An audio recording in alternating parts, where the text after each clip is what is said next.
I sat under the blinding halogen lights of Boston Premier Financial Network when my brother leaned into his lapel microphone and called me a failure to millions of viewers. Bradley adjusted the cuffs of his custom Italian suit. He looked directly at Diane Caldwell, the network host, wearing his signature condescending smirk. My parents, Warren and Patricia, were sitting just off camera in the VIP row. They did not flinch. My mother merely smiled, patting her expensive handbag, letting the insult hang in the chilled studio air. Before I reveal the exact moment Bradley's fake empire crumbled on live television, tell me your age in the comments, and welcome back to Intimately Told Stories. Diane had just asked Bradley about his family support for his supposedly revolutionary wellness application. He did not hesitate to step on my neck to elevate himself. He told the host that his sister Katrina still bounced between entry-level lab jobs. He called me the cautionary tale. The words echoed off the soundproof walls. I did not flush. I kept my breathing steady. My fingertips traced the smooth edge of my leather portfolio resting on my lap. For years I had conditioned myself to swallow their dismissive remarks. The girl who craved their validation would have cried.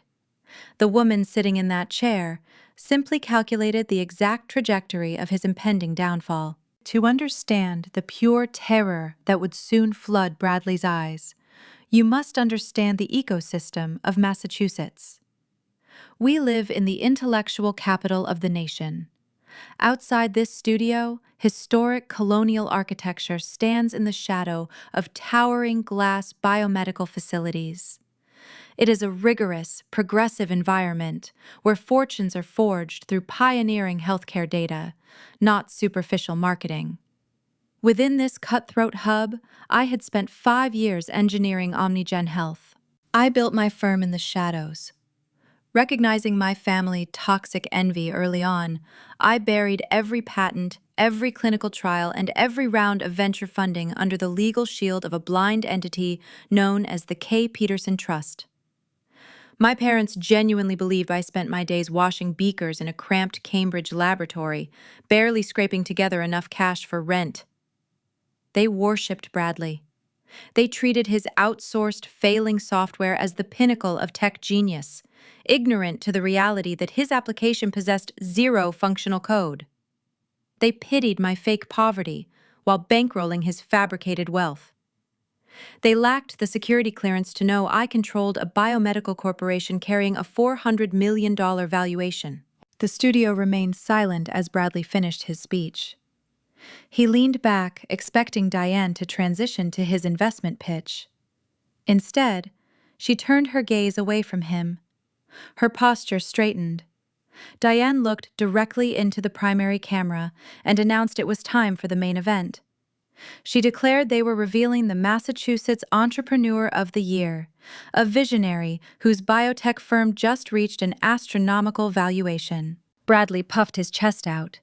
He touched his silk tie, waiting for his name. Diane did not look at him. She looked right at me.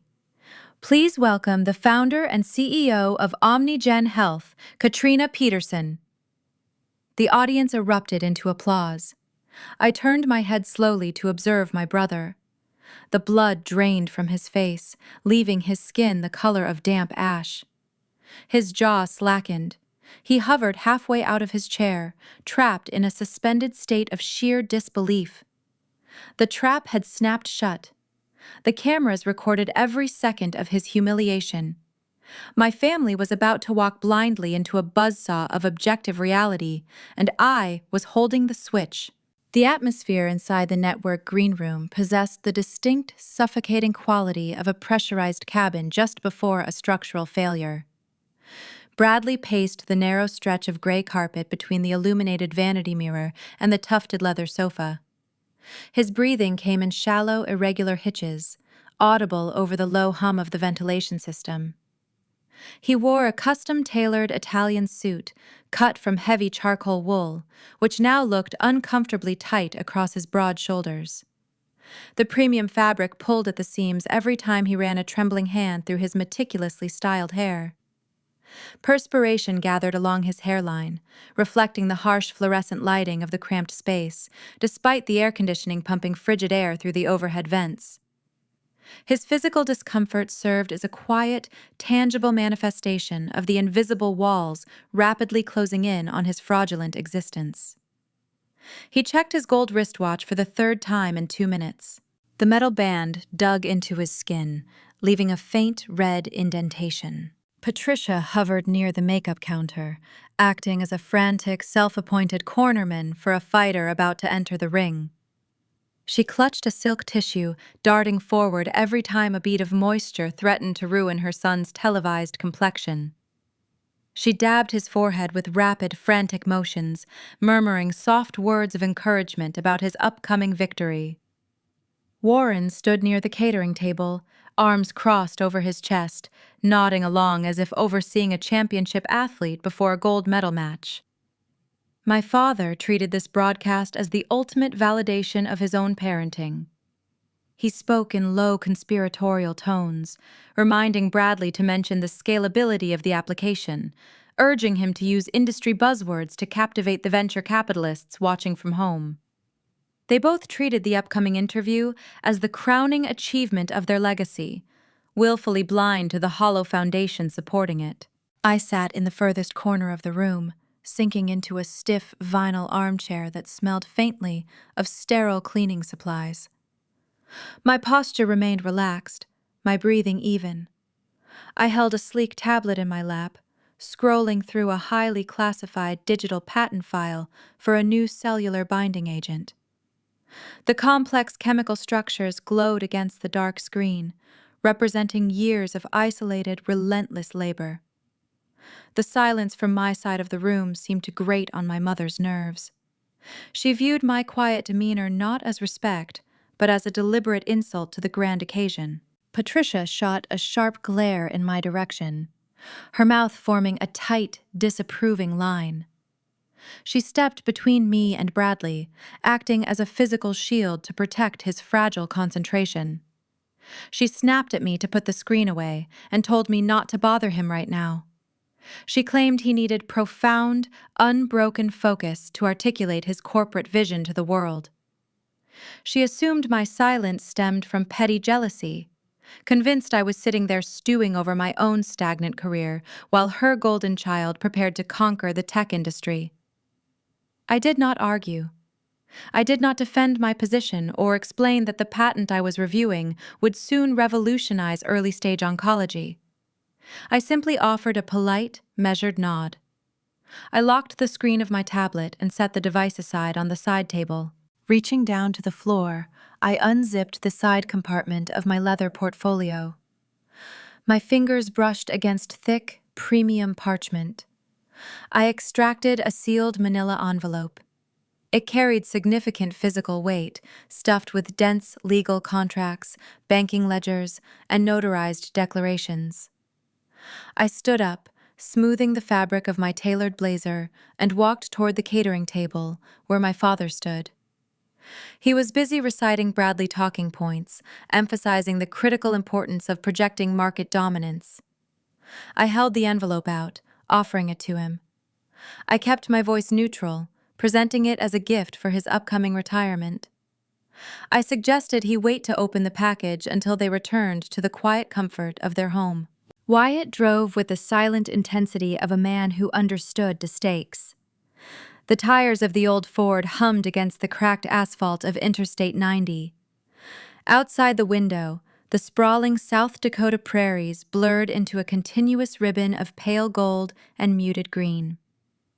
The agricultural plains stretched toward the horizon, offering no place to hide. I kept my gaze fixed on the side mirror, watching for flashing lights. There were none. Not yet. Deep inside my blazer pocket, a distinct, rhythmic vibration pulsed against my ribs. I retrieved my phone, shielding the bright screen with my palm to prevent the glare from catching my mother's attention. A single encrypted text message illuminated the display. It came from my lead cybersecurity director at the lab. The message contained only a few short words, indicating that the perimeter had been breached and the tracking protocol was engaged. A cold, electric thrill traveled down my spine. The red herring was officially active. Someone was knocking on our digital firewall, right on schedule, lured in by the deliberate vulnerabilities we had planted hours ago. Every variable in my equation was now perfectly aligned, running exactly as simulated. A production assistant knocked firmly on the green room door, holding a digital clipboard against her chest.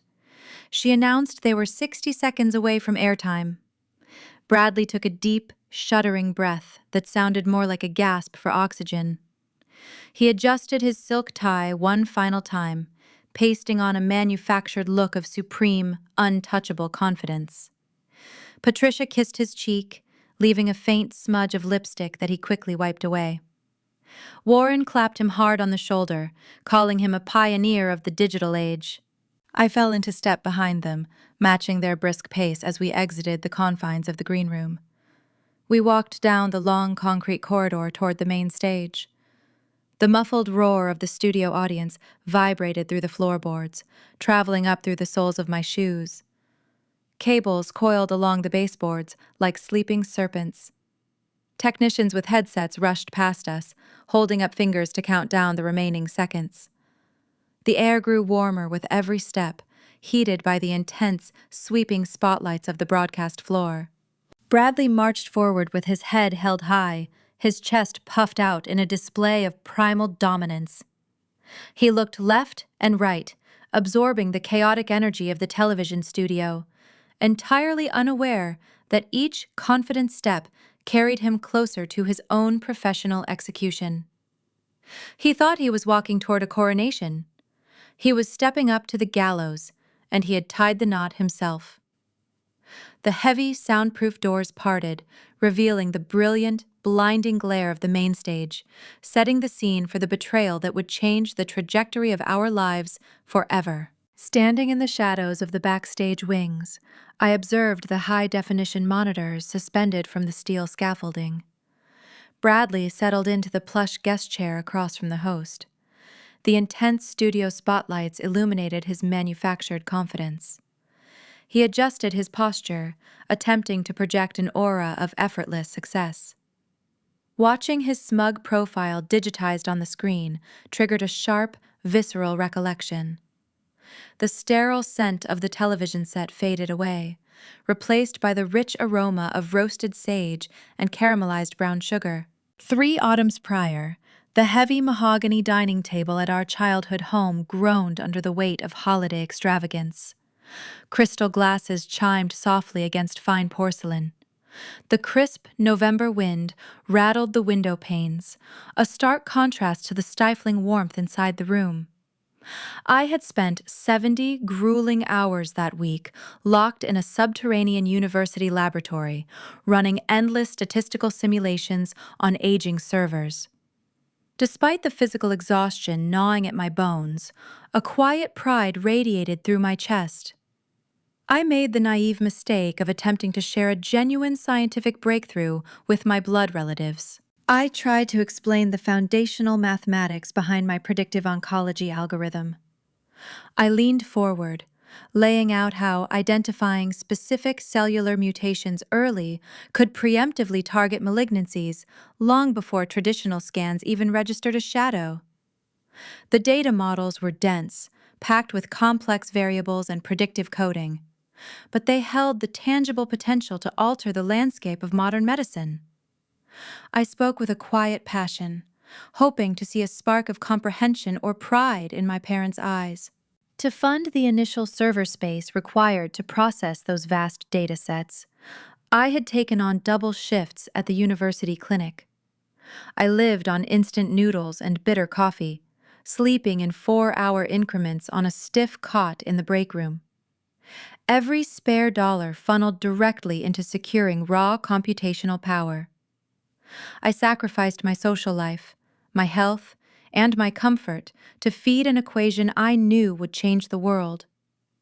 Meanwhile, Bradley spent his weekends frequenting high-end Boston nightclubs, maxing out credit cards to purchase bottle service for local influencers. He believed superficial networking equated to actual labor. Bradley did not allow me to finish the explanation of my research. He let out a loud, theatrical bark of laughter that echoed off the vaulted ceiling, silencing the entire room. He waved a manicured hand dismissively, brushing away my years of intense research as if swatting a nuisance.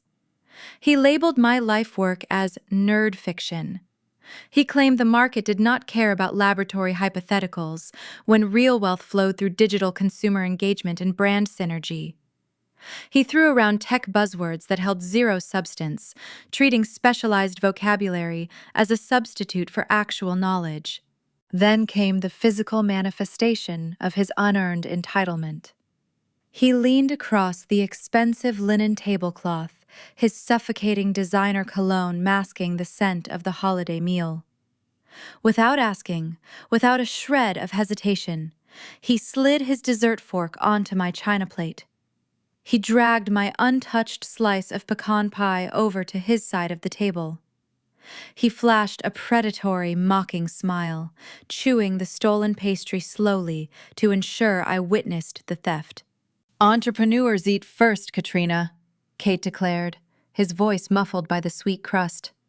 "Stick to washing beakers. The real world belongs to the visionaries."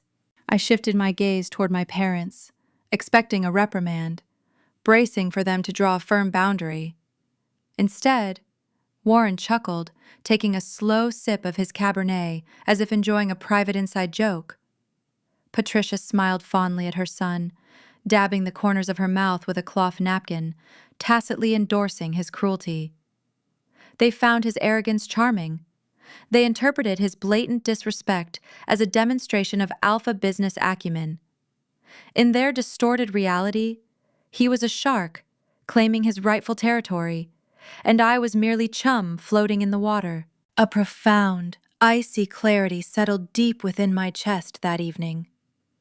The desperate daughter who hungered for their validation withered away into nothingness. In her place, a cold, calculating architect took a steady breath. I realized they would never view me as an equal. They required a permanent scapegoat to magnify his fabricated brilliance. I stopped speaking for the rest of the dinner. I watched them celebrate a phantom empire, securing my resolve to build a real one in total silence. His wellness application stood as a masterclass in modern symbolism. It boasted a glossy, sleek user interface bathed in calming pastel colors, promising mindfulness and holistic longevity to gullible subscribers. Yet beneath the polished aesthetic, the software contained zero functional code. The wireframes of his software were a running joke among actual engineers. When users clicked on the primary diagnostic tools, the application merely generated randomized motivational quotes pulled from a free internet repository. It did not track heart rates. It did not monitor sleep cycles. It harvested user emails to sell to third-party marketing firms, a desperate attempt to generate revenue before the servers inevitably crashed from poor optimization. There was no proprietary backend, no encrypted database, no authentic innovation to justify the venture capital he had squandered. It functioned purely as a digital mirage, constructed upon a crumbling foundation of toxic stress, exorbitant commercial loans, and relentless deceit.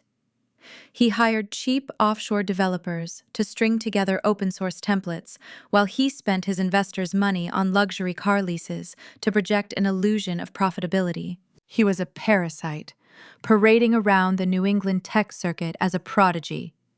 He drained resources from every person who trusted his charismatic pitch, leaving hollowed-out accounts and broken promises in his wake. He thrived on the illusion of motion, constantly pivoting his strategy to mask the undeniable truth that his product possessed zero intrinsic value. The sharp voice of the floor director counting down from 5 pulled me out of the bitter memory. The studio monitors flickered, transitioning from the network holding graphic to a crisp, live shot of Diane Caldwell. I shook off the ghost of that Thanksgiving dinner. The warmth of the dining room vanished, returning me to the unforgiving chill of the broadcast stage. The hum of the heavy cameras and the distinct smell of aerosol hairspray grounded me in the present moment. I smoothed the lapel of my blazer, feeling the heavy, undeniable weight of the financial portfolios resting in my leather bag. The contrast between then and now tasted sweeter than any dessert. The girl who sat frozen at that mahogany table had spent years meticulously gathering capital. I leveraged my initial patents into a vast venture fund, absorbing smaller biotechnology startups and expanding my reach into pharmaceutical manufacturing. I did not just build a company, I constructed an impenetrable corporate fortress. The acquisition of his specific debt portfolio from Beacon Financial was not a business necessity. It was a surgical, highly targeted strike. I bought his obligations for pennies on the dollar specifically to possess the legal right to dismantle him. I was no longer the dismissed sibling fighting for a stolen sliver of pie. I owned the entire bakery. I controlled the supply chain, the distribution network, and the precise banking institution holding the deed to his fragile, over-leveraged life. It was time to lock the doors and watch him starve. Diane Caldwell leaned forward in her chair, shuffling her thick stack of note cards. She offered a warm, practiced television smile, welcoming the nationwide audience before pivoting directly toward her guest. The first question hung in the air, a loaded weapon waiting to be fired. She asked him about his roots, inquiring about the familial support that propelled him to the supposed pinnacle of the technology sector. Bradley leaned into his lapel microphone, adjusting his posture to maximize his screen presence. His trademark smirk widened, revealing perfectly bleached teeth. He opened his mouth, preparing to deliver the very insult that would trigger the avalanche, entirely unaware that his words would serve as the final nails in his own professional coffin. The broadcast fed live to millions, and the stage was perfectly set for his destruction. The broadcast monitor mounted on the green room wall displayed the pristine television set in crisp, high definition. Diane Caldwell leaned forward across the curved glass desk, resting her forearms elegantly as she locked eyes with her guest. Her voice carried the polished, rhythmic cadence of a seasoned financial journalist. She asked Bradley about his underlying support system, inquiring if his family felt a profound sense of pride regarding his sudden ascent within the competitive technology sector of Boston. Bradley shifted in his plush guest chair, the heavy charcoal wool of his tailored suit bunching slightly at his broad shoulders. He offered his signature smirk, a practiced expression of manufactured humility designed specifically to charm the viewing audience and seduce potential investors. He spoke directly into the lapel microphone pinned to his jacket, his tone smooth and heavily calculated. He assured Diane that his parents stood firmly behind him, acting as the unshakable bedrock of his corporate journey. Then he paused. He allowed a brief, theatrical sigh to escape his lips before pivoting the harsh spotlight directly onto me. He told the host that while most of his relatives shared in his monumental triumph, his sister Katrina struggled to find her footing in the real world. He painted a pathetic, condescending portrait of my existence, claiming I still bounced aimlessly between entry-level laboratory positions, unable to secure a stable or meaningful career. He looked directly into the primary camera lens, offering a sympathetic, patronizing smile to millions of strangers. He labeled me the family failure. He insisted they loved me anyway, tossing out the phrase like a charitable donation to a lost cause. He finished his unprompted monologue by stating every successful bloodline required a cautionary tale to keep the true visionaries grounded in reality. The words echoed through the high-fidelity speakers mounted above my head in the cramped holding area. I did not gasp. My breathing remained steady, a measured rhythm pulling the frigid, air-conditioned oxygen of the green room deep into my lungs. Beside me on the tufted leather sofa, Warren simply nodded. His eyes remained glued to the glowing monitor, silently validating the televised character assassination of his only daughter. Patricia reached across the narrow space between us, resting her manicured hand on my knee. Her heavy diamond rings felt cold and sharp against the fabric of my tailored trousers. She did not offer a defense. She did not express outrage that her son had just publicly degraded her flesh and blood to a nationwide audience. Instead, she offered a hushed, sharp directive. She told me to stay quiet, endure the insult, and let him have his special moment. The betrayal felt profound, yet my pulse did not spike. The emotional severance was swift, surgical, and clean, slicing through the final invisible tether binding me to their toxic approval. The girl who spent 3 decades begging for their elusive validation ceased to exist. I stood up from the stiff vinyl armchair, picking up my heavy leather portfolio from the floor. I smoothed the lapel of my blazer, ignoring my mother's confused upward stare. I stepped out of the green room without speaking a single word and began the short walk down the concrete corridor toward the stage entrance. The backstage environment hummed with chaotic, frantic energy. Thick black cables coiled along the baseboards like sleeping serpents. Technicians wearing heavy headsets rushed past me in the dim lighting, holding up fingers to coordinate camera angles. The distinct scent of ozone, hot electronics, and aerosol hairspray filled the narrow hallway. I stood in the shadows just behind the heavy, insulated stage doors, flanked by a nervous floor director holding a digital clipboard. 10 agonizing minutes passed as I waited in the dark. The muffled audio from the live studio bled through the soundproof walls. Bradley babbled endlessly about market synergy and user acquisition metrics, deploying hollow industry buzzwords to mask his severe lack of actual revenue.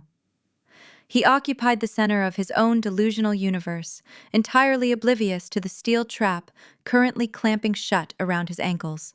Then, the cadence of the interview shifted. Diane executed a flawless, pre-planned pivot, rescuing the audience from his corporate rambling. She shuffled her thick stack of cue cards, signaling a transition to the primary segment of the evening broadcast. Her tone sharpened instantly, shedding the conversational warmth and adopting a serious, reverent edge reserved for genuine industry titans. She announced they were moving away from discussing emerging applications to focus on genuine, landscape-altering disruption. She looked dead center into the primary camera, declaring it was time for the main event. She told the millions of viewers tuning in across the country that they were about to honor the Massachusetts Entrepreneur of the Year.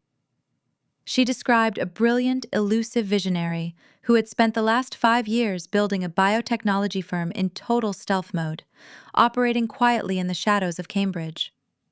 She stated this unnamed founder had recently secured a Series C funding round, pushing the corporate valuation well past $400 million.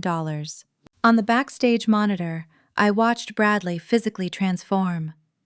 He puffed out his chest, expanding his posture to fill the camera frame. He adjusted his silk tie, his eyes widening with greedy, unearned anticipation.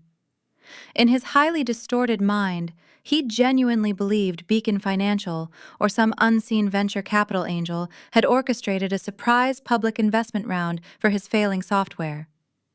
He thought Diane was talking about him. He planted his expensive leather shoes firmly on the studio floor, preparing his leg muscles to stand, ready to accept the fictitious crown he felt he inherently deserved. Diane did not look at him. She turned her gaze away from the glass desk, looking past the teleprompters, directing her attention to the heavy soundproof doors where I stood waiting in the darkness. "Please welcome the founder and CEO of OmniGen Health," she announced, her voice ringing clear and powerful across the silent stage. "Katrina Peterson." The floor director yanked the heavy doors open. I stepped out of the shadows and walked directly into the blinding, scorching glare of the studio spotlights.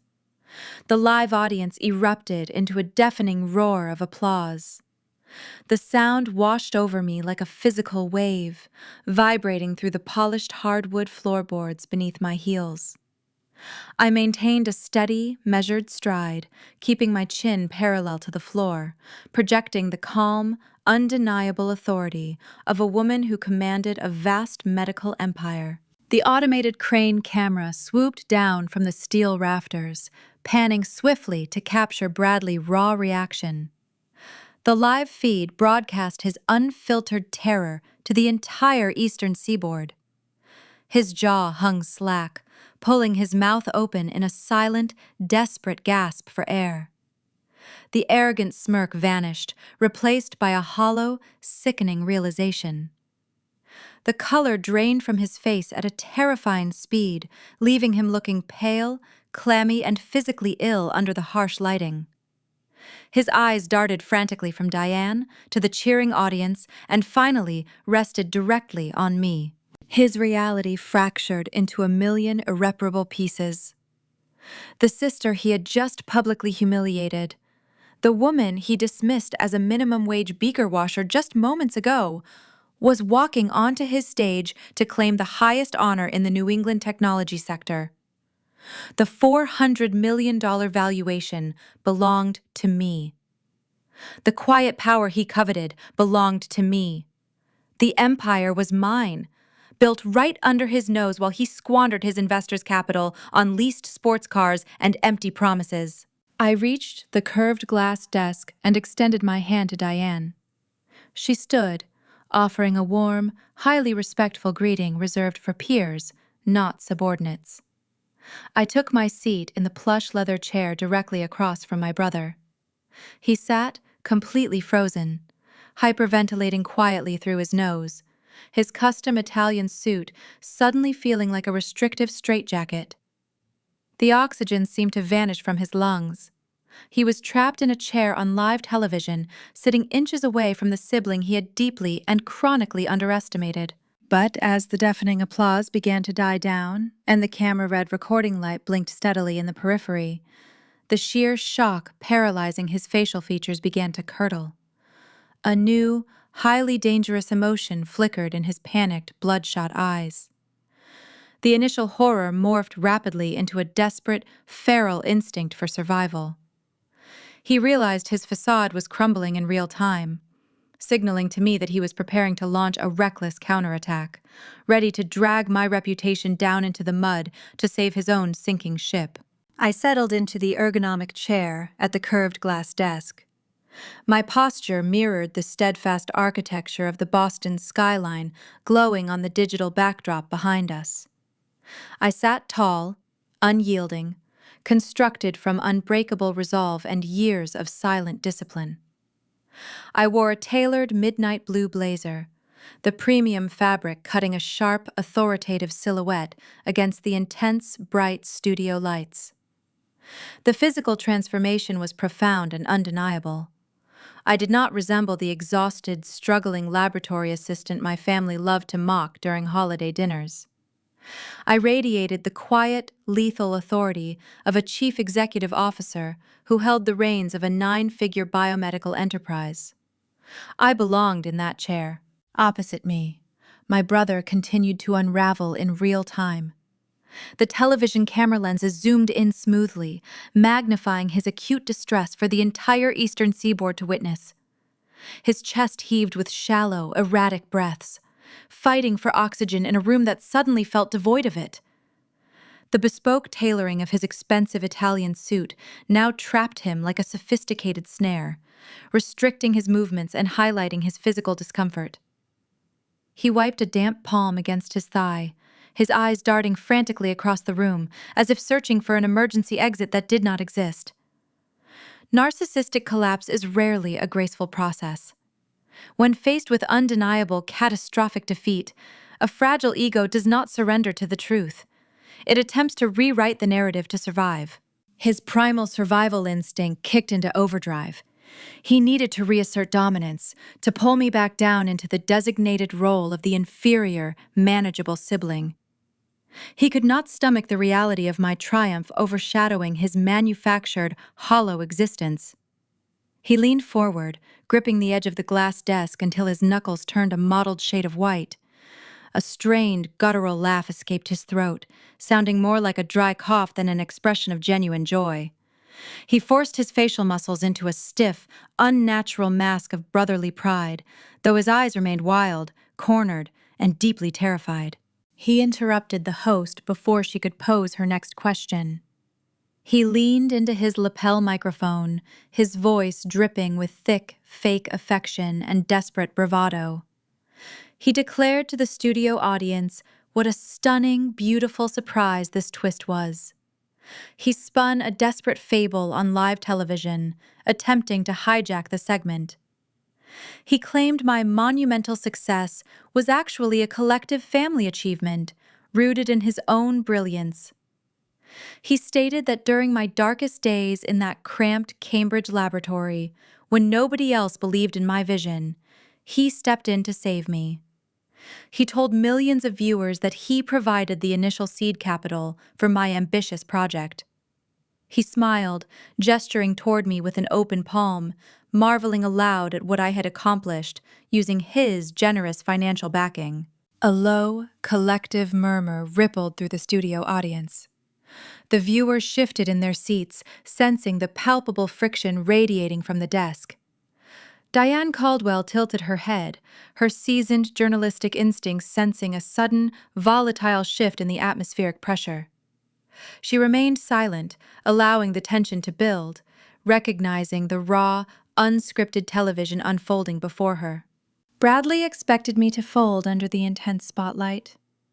He relied on 3 decades of toxic familial conditioning, assuming I would play the polite, submissive sister who always avoided making a scene to keep the peace.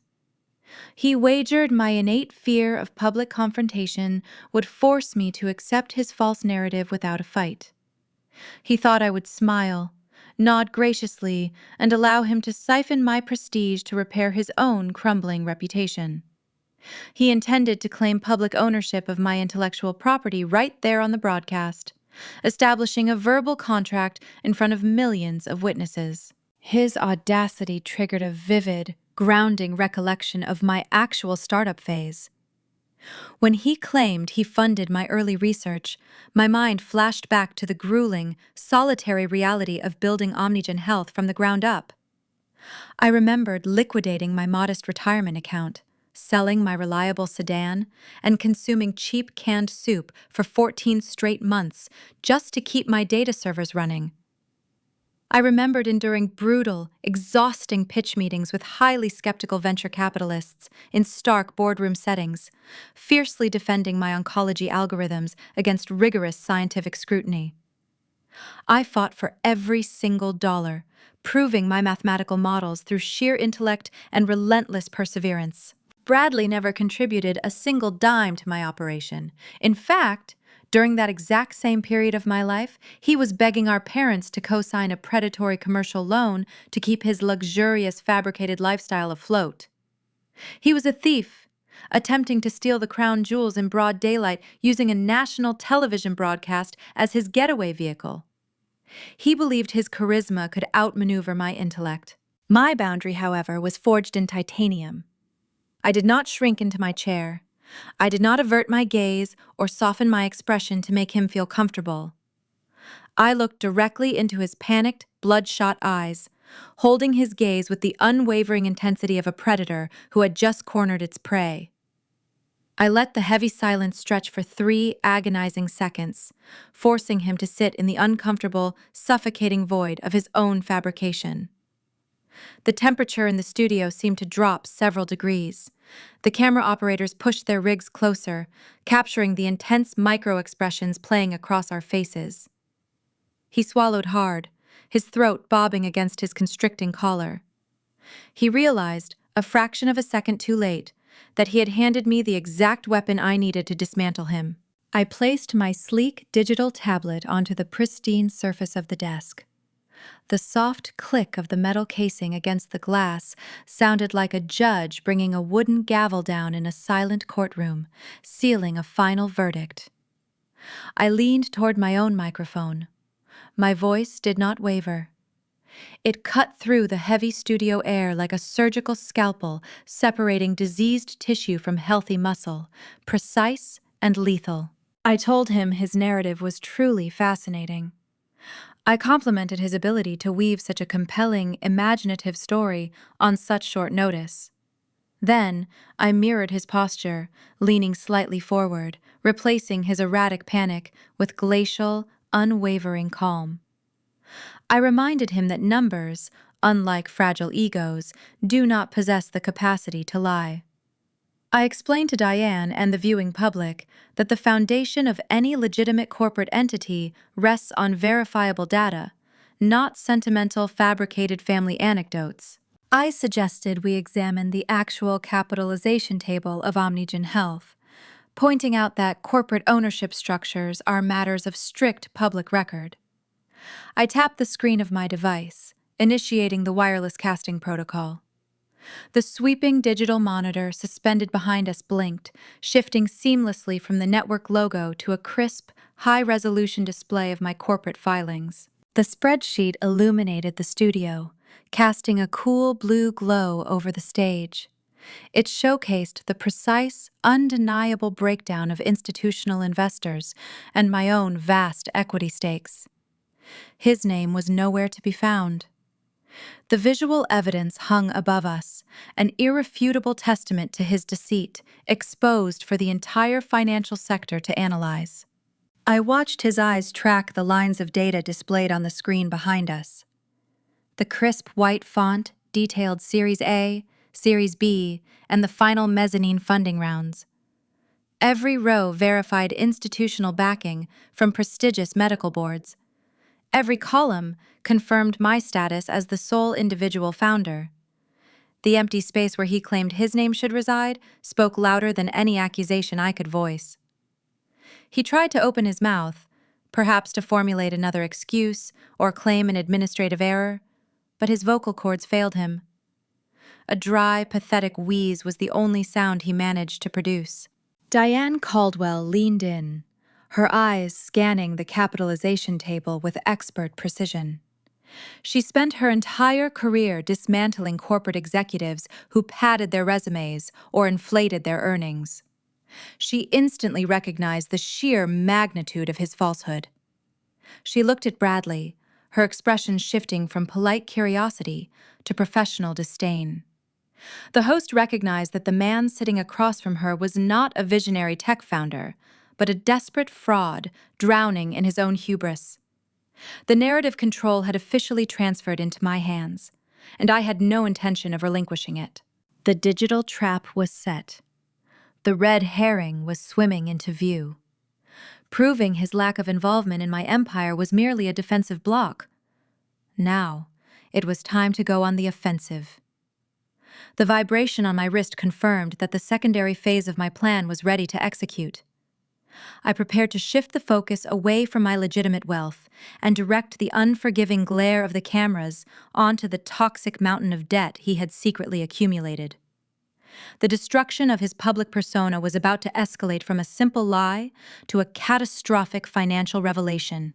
The glowing display behind us cast a sterile, cool blue light across the entire studio floor. I raised my hand, pointing a single steady finger toward the crisp white text dominating the primary monitor. As the Securities and Exchange Commission filings clearly illustrate, Omnigen Health operates entirely on institutional backing and my own personal equity, I stated.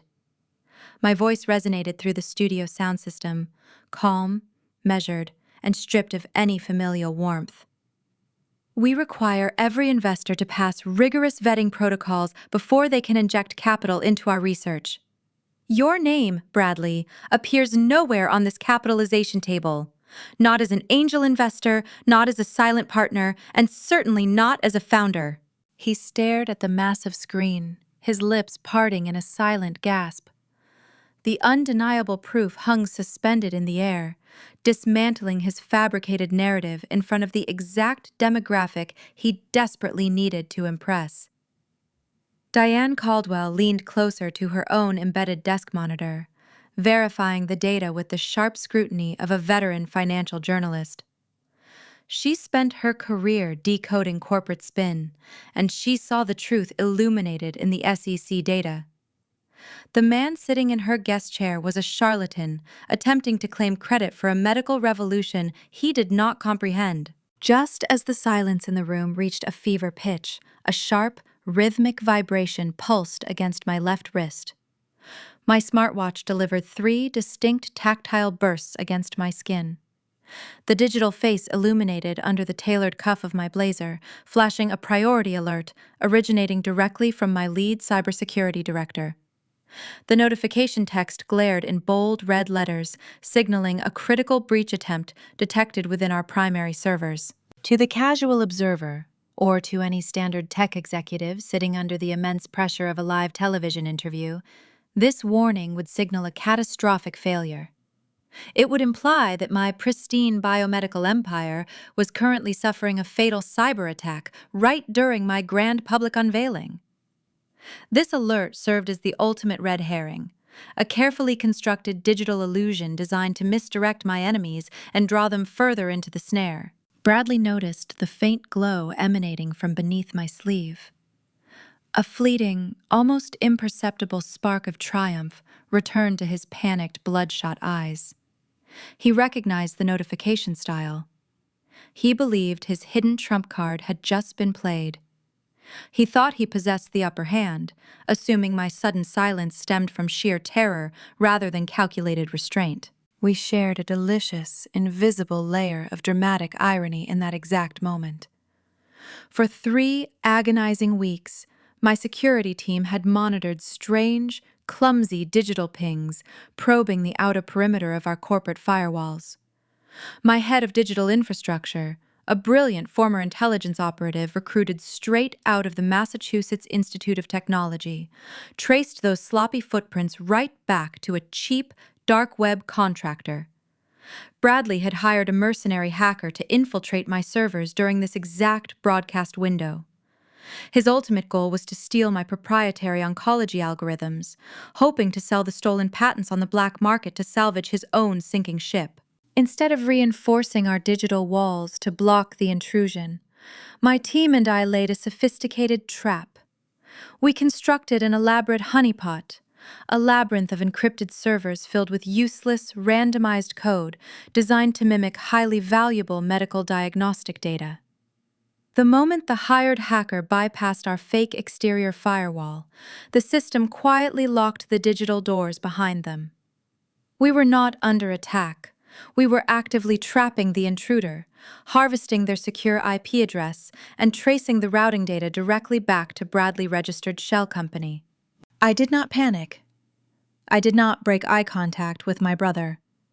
I simply lowered my wrist, slipping my thumb under the cuff to silence the haptic notification. I let him sit there in the blistering heat of the studio lights, perspiring heavily, clinging to the false hope that his hired gun was currently destroying my life work. He had no idea he had just handed my security team the digital equivalent of a signed confession for federal corporate espionage. "Since you brought up the topic of funding," I said, shifting my posture to lean slightly closer to the glass desk. My tone dropped a full octave, shedding the polite professionalism of a guest and adopting a ruthless, predatory edge. "Let us pivot the conversation to your wellness application." Bradley blinked rapidly, the spark of triumph in his eyes faltering under my steady gaze. He swallowed hard, his Adam's apple bobbing sharply against his restrictive shirt collar. He tried to interrupt, opening his mouth to steer the narrative back to safer ground, but his vocal cords refused to cooperate. Fear paralyzed his throat. True innovation requires functional data, genuine capital, and a sustainable business model, I continued, addressing both the host and the millions of viewers tuning in from their living rooms. It cannot survive on superficial aesthetics, fabricated user metrics, and leased penthouse office space in the Boston Seaport District. Public records show a very different story regarding your corporate health. I swiped my index finger across the smooth surface of my tablet, instantly changing the graphic displayed on the monitor behind us. The Omnigen Health capitalization table vanished into the ether. In its place, a dense, heavily redacted financial ledger appeared. The document bore the unmistakable, imposing crest of Beacon Financial. They were one of the most notoriously aggressive lending institutions in New England, specializing almost exclusively in high-risk commercial debt. My firm operates a highly targeted venture capital arm, I explained, watching the blood drain from Bradley's face until his skin resembled polished marble. We routinely scout the market for distressed assets and failing corporate structures. Yesterday morning, we quietly acquired a very specific debt portfolio from Beacon Financial. Diane Caldwell let out a soft, barely audible breath of realization. As an expert in market dynamics, she understood exactly what a distressed debt acquisition entailed. It meant the original borrower had defaulted on their financial obligations, prompting the bank to sell the toxic loans for pennies on the dollar to a third-party debt collector. "You do not possess a tech empire, Bradley," I stated, delivering the killing blow with surgical, unyielding precision. "You possess a mountain of toxic, unpayable debt. Your application has 0 active users. Your back-end code is entirely outsourced to a third-rate developer and is currently failing on every metric. You owe $3 million to Beacon Financial." I paused intentionally, letting the staggering numerical figure echo through the silent, chilled studio. The live audience sat paralyzed in their seats, collectively witnessing a televised financial execution. The only sound in the room was the faint hum of the automated crane cameras repositioning to capture the raw carnage unfolding at the desk. And because my venture capital arm purchased that exact portfolio, I concluded, my voice ringing with icy finality, I now own every single penny of your debt. You are financially beholden to the sister you just called a failure on national television. The broadcast camera zoomed in tight on his face, capturing the precise second his soul seemed to exit his physical body. The expensive charcoal suit no longer looked like the armor of a successful visionary. It looked like a heavy shroud wrapping a corporate corpse. His hands shook on the glass desk, knocking against his ceramic water mug. He looked at the host, then out at the darkened audience, searching frantically for a lifeline, a sympathetic face, or a commercial break to rescue him from the slaughter.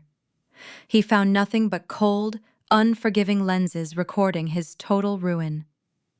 The trap had sprung flawlessly, crushing his fictitious reality into fine dust, but the true depth of his depravity still lingered in the shadows, waiting to be dragged into the unforgiving light the moment the broadcast paused. And we will be right back after a quick break. Diane Caldwell delivered the sign-off with flawless professional execution. The glowing red tally light mounted atop the primary camera lens faded to a dull, lifeless gray. The floor director crossed his arms, calling out a brisk 4-minute warning to the production crew. The transition from a polished nationwide broadcast to a private, visceral reality occurred in a fraction of a second. The artificial warmth of the television segment evaporated, replaced instantly by the raw, unfiltered hostility brewing just across the curved glass desk. Bradley did not waste a single precious breath. The exact moment the camera feed died, the rigid paralysis gripping his limbs shattered. He tore the expensive lapel microphone from his shirt, ripping the delicate silk fabric of his suit jacket in his frantic haste. He threw the small electronic device onto the glass surface, letting it clatter sharply against his ceramic water mug.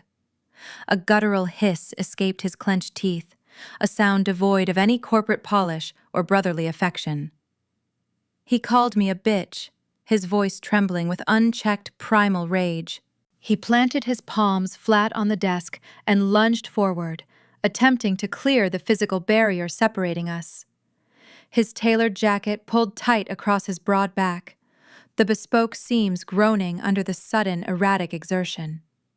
He sought to physically intimidate me, falling back on the primitive tactics of a spoiled bully whose intellectual arsenal had run dry. He wanted to tower over my seated form, aiming to force my submission through sheer physical proximity and the threat of impending force. I did not flinch. I did not lean back into the ergonomic support of my chair. I simply watched his chaotic descent with glacial, clinical detachment. Before his chest could even cross the center line of the glass desk, two network security guards materialized from the deep shadows of the camera rigs. These were not mere stagehands or passive observers. They were broad-shouldered, seasoned professionals trained to handle volatile, unpredictable guests. The lead guard stepped seamlessly between my chair and the desk, placing a firm, unyielding palm squarely against Bradley's sternum. He pushed my brother backward with effortless, undeniable force, forcing him to stumble on the polished resin floor and drop heavily back into his guest seat. The guard instructed him to remain seated and keep his hands visible at all times, his deep tone brooking zero debate. Bradley sat there, his chest heaving, trapped in a cage constructed of his own arrogance, guarded by men his fabricated wealth could not manipulate. Before the tension in the room could reach a steady equilibrium, the heavy, soundproof doors at the edge of the stage flew open. They hit the concrete exterior walls with a resounding, hollow thud that echoed through the cavernous studio space. Warren and Patricia rushed onto the floor, bypassing the bewildered production assistants and camera operators. They scurried past the thick coiled cables and towering lighting stands, their faces twisted into masks of frantic, desperate concern. They did not rush toward the desk to check on my well-being after their son had just lunged at me. They did not pause to offer a single word of congratulations to the daughter who had just been unmasked as a $400 million biotechnology pioneer. They possessed zero interest in the resilient woman who had spent 5 years silently curing cellular diseases while enduring their relentless systemic mockery.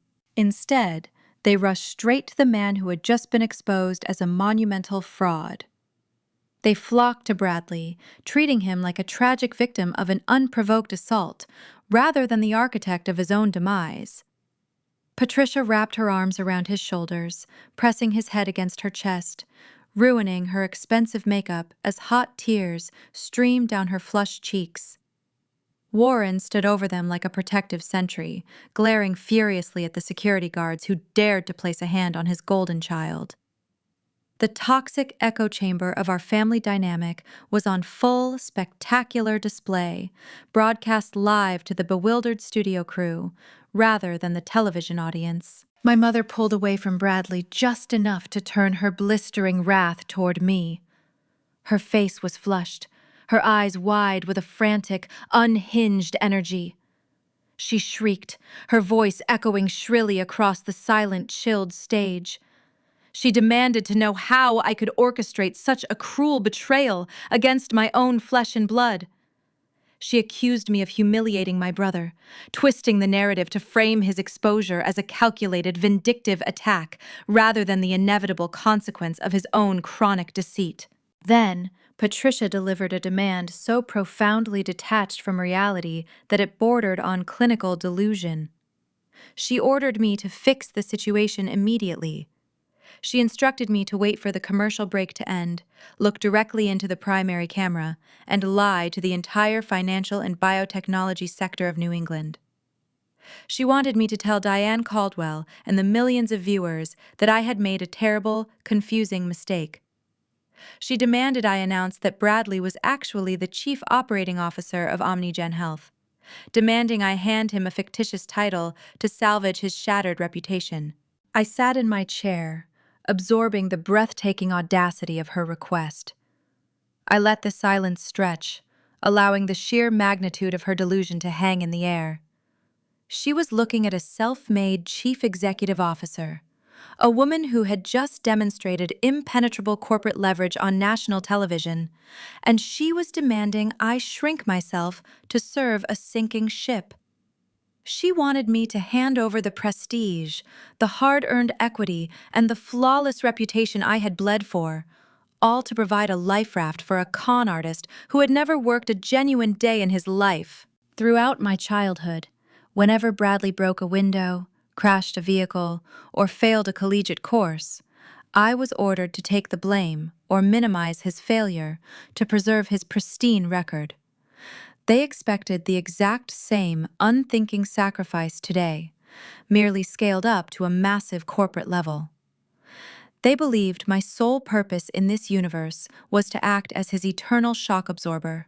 The demand solidified the titanium barrier I had meticulously erected around my heart over the past 5 years.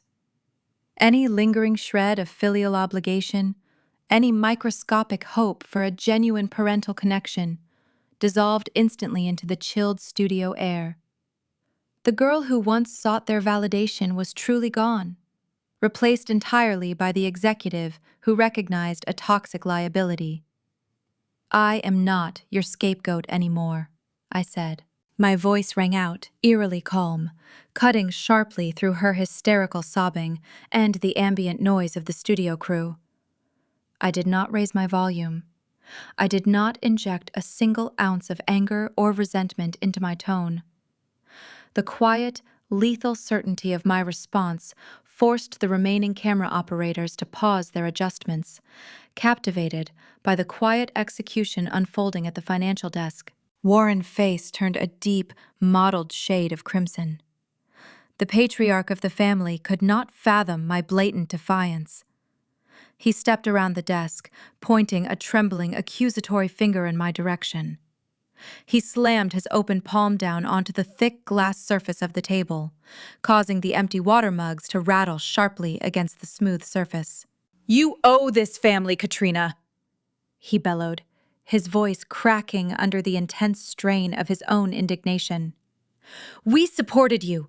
We gave you everything. You will not destroy your brother to feed your own selfish ego." His claim of support was the ultimate, laughable delusion.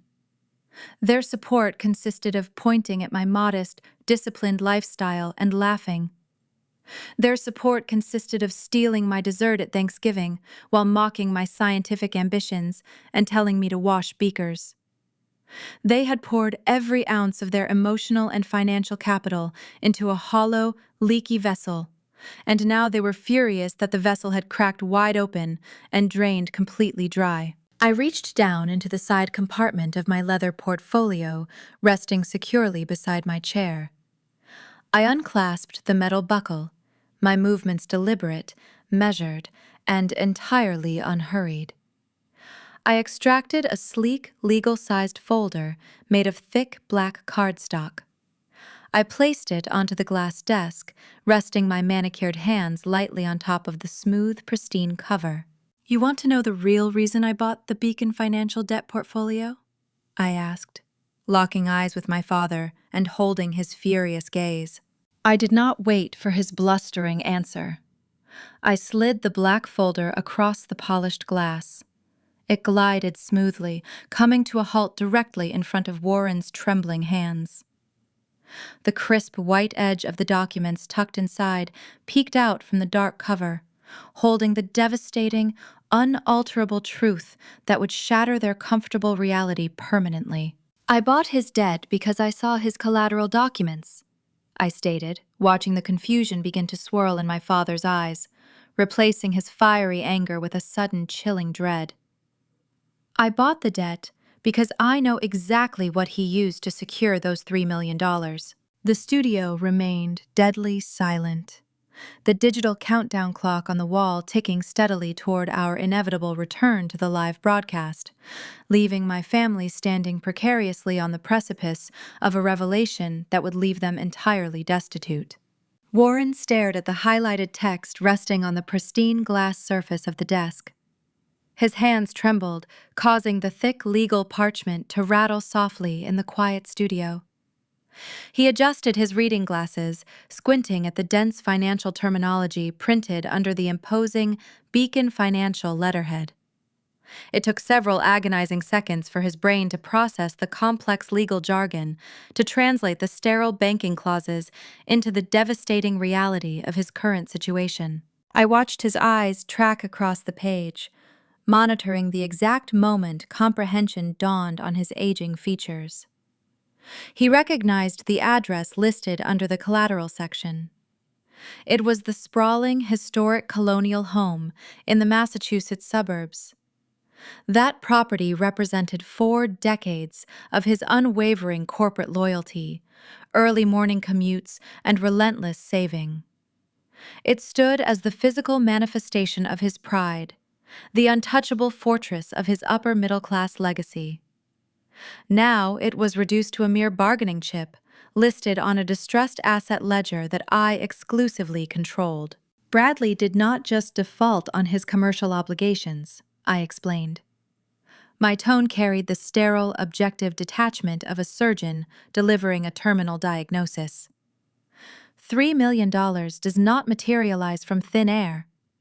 Banks require tangible assets to secure high-risk ventures. Your son possessed nothing of actual value. So, he forged your signature, Dad. He offered your primary residence as the collateral required to keep his digital mirage afloat. Bradley shrank back into his plush guest chair. The arrogant tech visionary persona evaporated entirely, leaving behind a terrified, cornered child. His bespoke suit hung off his frame, resembling a prison uniform rather than the armor of a wealthy entrepreneur. He could not formulate a defense. The physical manifestation of his guilt radiated through his erratic breathing and the cold sweat glistening on his forehead. He avoided his father's gaze, staring blankly at the polished resin floor, waiting for the righteous fury of the family patriarch to descend upon him. I waited for the inevitable explosion. I expected Warren to turn his wrath upon his golden child, to scream, to demand answers for the felony theft committed right under his roof.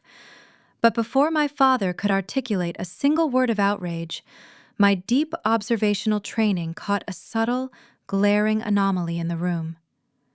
I shifted my focus away from the shattered men and studied my mother. Patricia stood frozen near the edge of the broadcast desk.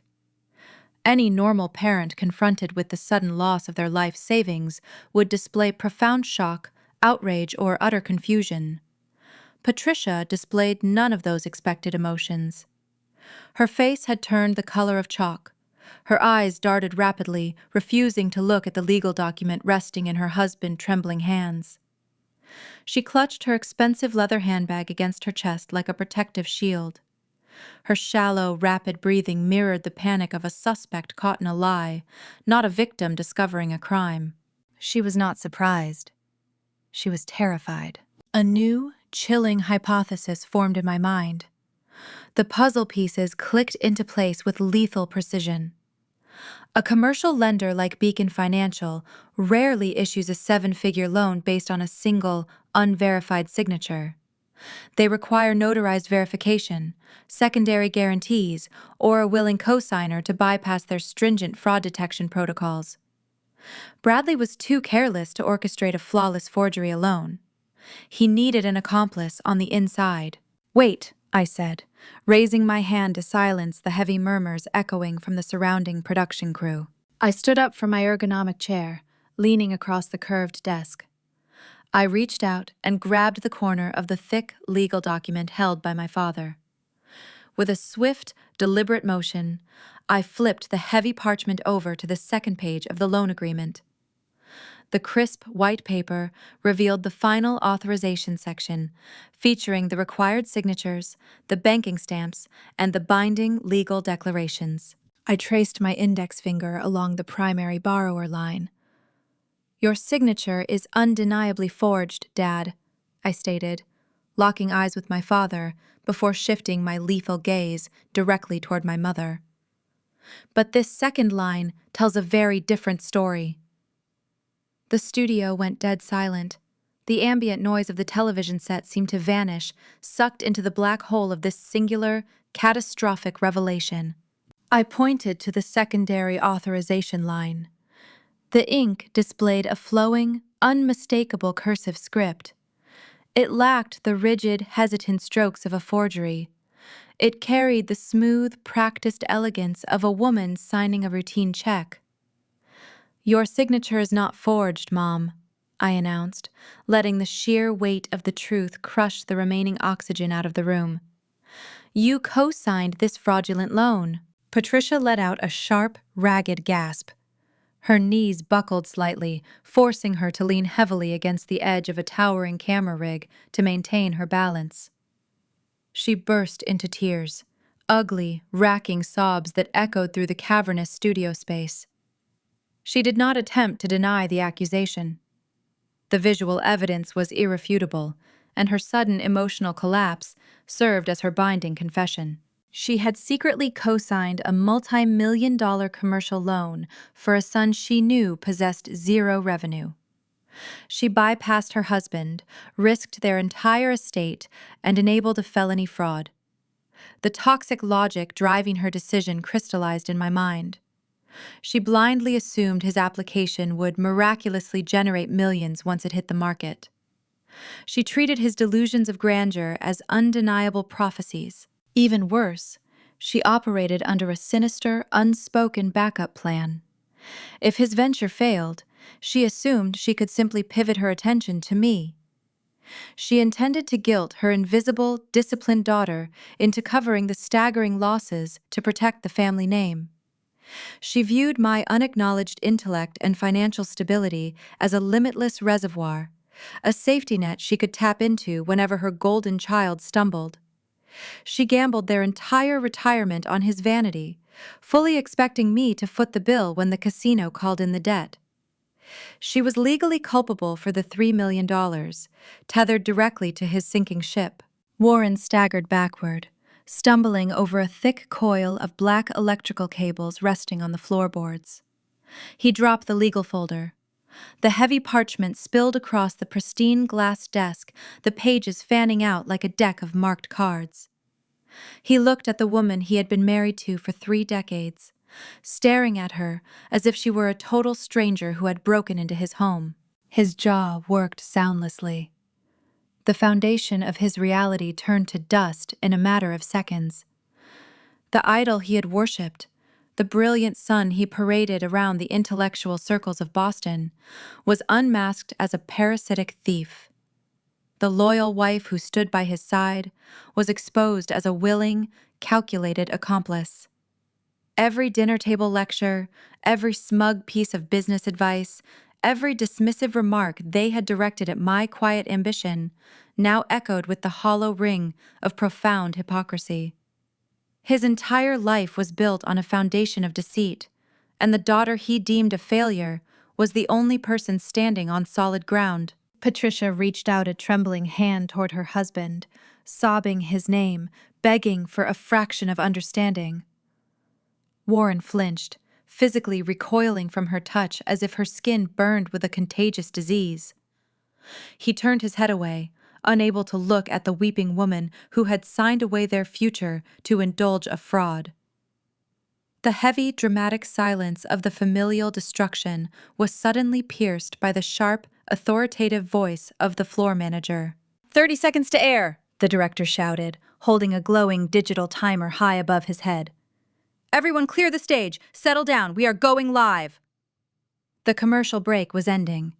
The private execution was over, and the nationwide broadcast was set to resume. The network security guard stepped forward, gently but firmly grasping Warren and Patricia by their shoulders, escorting the shattered parents away from the bright lights and back into the shadows of the green room. Bradley remained trapped in his chair. The sweat soaked through the expensive collar of his shirt. He looked at me with wild, animalistic desperation, silently begging for a mercy he had never once offered me. The red tally light mounted atop the primary camera lens blinked twice, signaling the return of the broadcast feed. The countdown hit 0. Diane Caldwell straightened her posture, looking directly into the lens, prepared to steer the interview straight into the heart of the corporate carnage. 30 seconds to air. The floor manager delivered the warning with a sharp, echoing bark that sliced through the heavy tension blanketing the stage. He held up a digital clipboard, pointing a stern finger toward the edge of the set. The network security guards did not wait for further instruction. They moved with practiced, unyielding efficiency, placing firm hands on the shoulders of my shattered parents. Warren walked like a hollowed-out shell, his expensive leather shoes dragging against the polished resin floorboards. His eyes remained fixed on a distant, unseen point, paralyzed by the sudden evaporation of his life savings and his pristine suburban legacy. Beside him, Patricia pressed a silk scarf against her face, attempting to muffle the ragged, humiliating sobs tearing through her chest. They shuffled away into the dark periphery of the studio, disappearing behind the heavy soundproof doors of the green room. They left their golden child sitting alone under the unforgiving glare of the television lights, entirely stripped of his familial shield. Bradley sank back into his ergonomic guest chair. He did not possess the strength to stand. The bespoke charcoal suit, once a symbol of his fabricated wealth, now clung to his skin, saturated with cold perspiration. A visible bead of sweat traced a slow path down his temple, catching the bright illumination of the overhead rigging. He reached up with a trembling hand, attempting to adjust his silk tie, but his fingers lacked the basic motor control to loosen the restrictive knot. He resembled a cornered predator that had just realized the steel jaws of the trap were already locked tight around its own neck. There was no escape. The glass desk penned him in, and the array of high-definition camera lenses formed an impenetrable perimeter. 15 seconds, the floor manager called out, his voice dropping to a harsh whisper. The production crew scrambled to their final positions. Audio technicians adjusted the sliding dials on their mixing boards. The automated crane camera swooped down from the steel rafters, settling into a tight, unforgiving close-up focused squarely on my brother's pale, clammy face. The ambient temperature in the room seemed to spike, fueled by the collective anticipation of the impending corporate slaughter. 3, 2, 1. The glowing red tally light mounted atop the primary lens ignited, signaling the return of the live feed. The transition from private devastation to public broadcasting occurred in a seamless, terrifying instant. Diane Caldwell did not miss a single beat. She straightened her posture, projecting the poised, lethal grace of a veteran financial journalist who had just caught the scent of fresh blood in the water. She turned her gaze toward the camera, her expression a perfect mask of objective curiosity. "Welcome back," Diane announced, her voice resonating with crisp, rhythmic authority across the millions of households tuned into the segment. Before the commercial break, we uncovered a startling revelation regarding the corporate structure of our guest operations.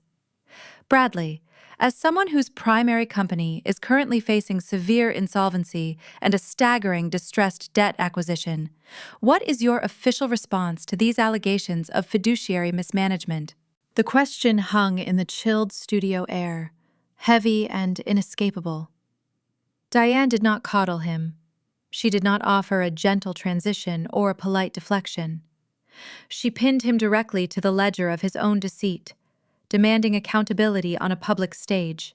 Bradley stared into the dark, unblinking aperture of the camera lens. He opened his mouth, attempting to formulate a cohesive sentence, but his throat had gone entirely dry. His vocal cords seized under the immense psychological pressure. He produced a faint, pathetic clicking sound, desperate for saliva. He looked away from the lens, his panicked eyes darting toward the host, searching for a lifeline that Diane had zero intention of throwing. Then his gaze shifted across the curved glass desk. He looked directly at me. His eyes carried a silent, pathetic plea. The arrogant superiority that had defined his entire existence vanished, replaced by the raw, naked terror of a drowning man begging for a raft. He wanted me to intervene. He expected the sister he had mocked, belittled, and attempted to rob just minutes prior to throw herself on the grenade. He hoped I would soften the blow, perhaps claim the debt acquisition was a friendly family merger, or utter some hollow platitude about tech startups facing common financial hurdles. I gave him nothing. I sat with perfect, unbroken posture. I kept my hands folded neatly on top of the pristine glass surface, my expression a portrait of glacial detachment. My silence was not born of cruelty. It was the direct result of years spent cultivating ironclad discipline in the sterile, unforgiving laboratories of Massachusetts. When you spend thousands of hours calibrating highly sensitive diagnostic equipment in sub-zero clean rooms, you learn how to eliminate unnecessary variables from your environment. You learn that sentimentality has no place in the pursuit of objective truth. Bradley was an unnecessary, toxic variable, and I was merely observing the final stage of his eradication. He realized no rescue was coming. He swallowed hard, forcing a microscopic amount of moisture into his parched throat. He turned his attention back to Diane, attempting to deploy the only defense mechanism he possessed. He reached into his shallow reservoir of meaningless corporate jargon. Our user acquisition strategy is currently undergoing a dynamic pivot, he stammered, his voice cracking on the final syllable. We are utilizing an agile development phase to restructure our core deliverables and enhance our downstream market synergy. The words tumbled out of his mouth in a frantic, incoherent jumble. It was a pathetic display of verbal gymnastics, a desperate attempt to string together impressive-sounding phrases to mask the glaring absence of any actual revenue or product viability. He sounded exactly like a college freshman caught plagiarizing a final presentation. I did not let him finish the thought. I interrupted him smoothly, my tone calm, steady, and devastatingly precise. A pivot usually requires liquid capital, Bradley, I stated, cutting through his babble with the effortless efficiency of a surgical blade. You cannot restructure deliverables when your foundational architecture does not exist. He flinched, physically recoiling from the sound of my voice. The camera operators adjusted their focus, capturing the stark, undeniable contrast between his frantic desperation and my unwavering composure. Public corporate records indicate your highly publicized wellness application currently possesses 0 active daily users. I continued, laying out the damning metrics for the entire New England technology sector to scrutinize. Furthermore, an independent audit of your software reveals that your back-end code is not proprietary. It is entirely outsourced to a discount third-party firm, utilizing outdated open-source templates. You lack an encrypted database. You lack a functional user interface. You lack the basic infrastructure required to operate a legitimate digital entity. A heavy, stunned silence rippled through the live studio audience. The viewers sat mesmerized, watching the methodical, televised dismantling of a fraudulent prodigy. And as we established before the break, I added, narrowing my eyes, you are currently $3 million in default to Beacon Financial. Your venture is not undergoing an agile transition, it is bankrupt. You built a glossy wireframe and funded it with stolen resources, hoping the market would not notice the hollow interior. True medical innovation requires functional, peer-reviewed data, rigorous clinical trials, and unyielding integrity. It does not survive on corporate facades and stolen valor. The execution was total and undeniable. I did not raise my voice. I did not hurl insults or engage in petty theatricality. I merely presented the verifiable mathematics of his failure, allowing the sheer weight of his own deception to crush his remaining dignity into fine powder. Bradley slumped down into his chair, his shoulders folding inward. The final remnants of his inflated ego shattered, leaving behind an empty, disgraced shell. He had tied his own noose with years of arrogant deceit, and I had simply provided the nationwide platform required to drop the floorboards. He was fully exposed to the leading investors, venture capitalists, and pharmaceutical executives tuning in to the broadcast. No reputable firm in the country would ever offer him a legitimate position. His name was permanently synonymous with failure, financial ruin, and catastrophic embarrassment. Yet, as he sat there staring blankly at the polished desk, shivering in his ruined suit, the final, most devastating layer of his impending destruction remained hidden in the digital shadows, waiting for the precise moment to strike. The financial execution left a heavy, suffocating silence hanging over the broadcast stage. Bradley resembled a hollow shell, drained of all his arrogant vitality. But the destruction of his fabricated wealth was merely the overture to this performance.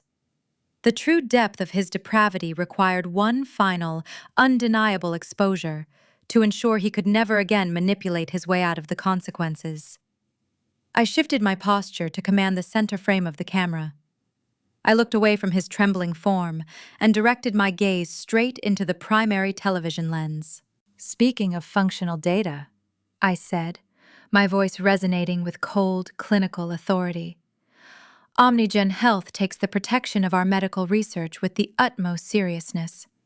In the hyper-competitive biotechnology sector of Massachusetts, intellectual property represents the literal lifeblood of any organization. My proprietary oncology algorithms required 5 years of grueling, isolated research to perfect. We designed mathematical models capable of identifying microscopic cellular anomalies long before traditional tumors even begin to form. I knew early on that creating such a predictive diagnostic tool would attract ruthless corporate scavengers, hoping to steal the blueprint. To protect my life work, I recruited elite cybersecurity architects directly from the Massachusetts Institute of Technology. We built an impenetrable virtual fortress around the data. We established labyrinthine layers of encrypted firewalls, designed not just to repel hostile intruders, but to trap them inside the perimeter. I turned my attention back to the host, keeping my expression perfectly neutral. In fact, Diane, during this exact broadcast, while we were sitting at this very desk, our primary servers were subjected to a highly coordinated corporate espionage attempt. Diane Caldwell inhaled sharply. The sensitive lapel microphone caught the audible gasp and broadcast it to millions of viewers.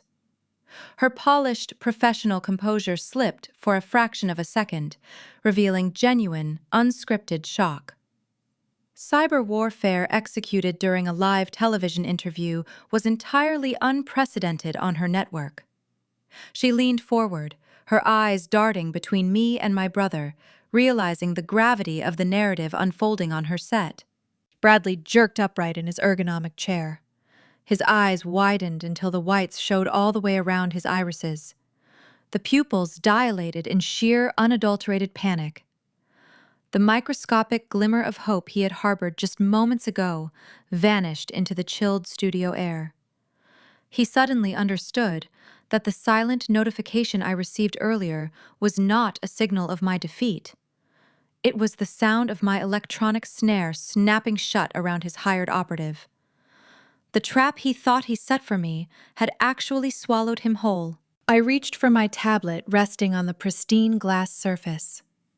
With a swift, deliberate swipe of my index finger, I bypassed the distressed debt ledger currently displayed on the towering monitor behind us. The screen flickered, transitioning into a stark, high-contrast map detailing global network traffic. Neon green lines cascaded across the dark background, representing routing pathways and server pings. The visual representation of the cyber attack illuminated the stage, bathing the set in an eerie technological glow. Fortunately for our investors, our internal systems are impenetrable, I explained. I let my voice carry the steady rhythm of an apex predator circling its prey. When the intruder attempted to breach our outer perimeter, my security team did not simply block the connection, they initiated a ruthless containment protocol. They locked the hostile entity inside a dummy server filled with randomized, useless code. While the hacker believed they were downloading valuable patents, my architects traced their footprint back to its exact geographic origin. On the main screen, the neon lines converged rapidly. The graphic demonstrated the signal bouncing through various international proxy servers, attempting to mask the true location of the culprit. But the elite team in my Cambridge laboratory stripped away those layers of anonymity one by one with surgical precision. The map zoomed in on a specific coordinate within the city limits of Boston. A rigid string of numerical Internet Protocol addresses flashed across the display, followed instantly by the registration documents of a hidden corporate entity. The bold white text revealed the name of an obscure holding firm. I turned my head, locking my gaze dead onto Bradley.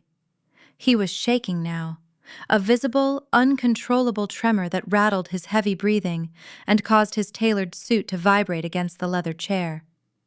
We tracked the network address of the breach attempt directly to this registered shell company, I stated. My tone was devoid of any mercy or familial hesitation.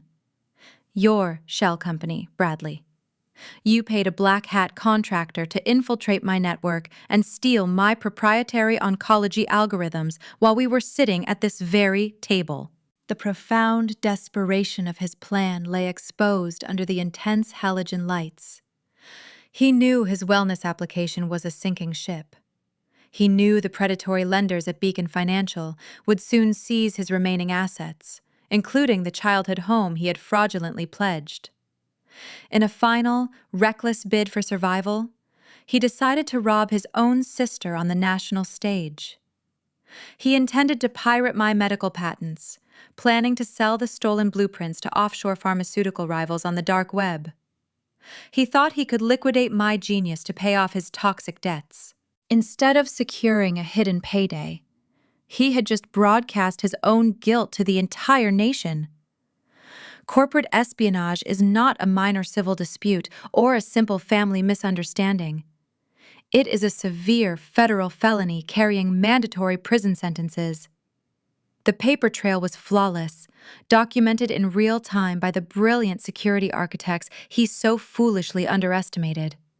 He brought a flimsy digital lockpick to a fortified bank vault, and he caught himself on camera doing it.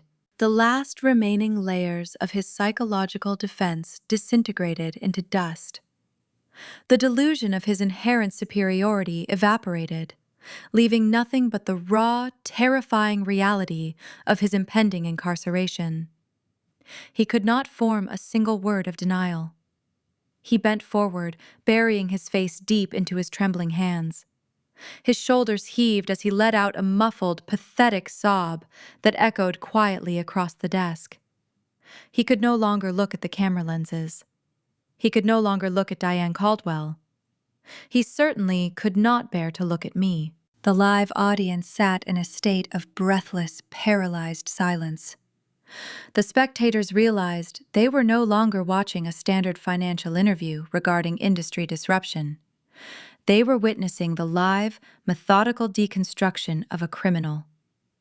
The ambient noise of the production crew ceased entirely, save for the pathetic sounds of a broken man crying into his palms. My data remained bulletproof, and his arrogant sense of entitlement had finally collided with the unforgiving wall of objective reality. The execution on stage was flawless, but the broadcast was only the public phase of his punishment. The authorities monitoring the financial sector had also watched the entire confession unfold, and the heavy legal consequences of his actions were already gathering in the sterile corridors just beyond the stage doors. Diane Caldwell delivered her closing remarks with the seasoned professionalism of a veteran anchor concluding a historic segment. The outro music swelled through the studio monitors, signaling the end of the broadcast.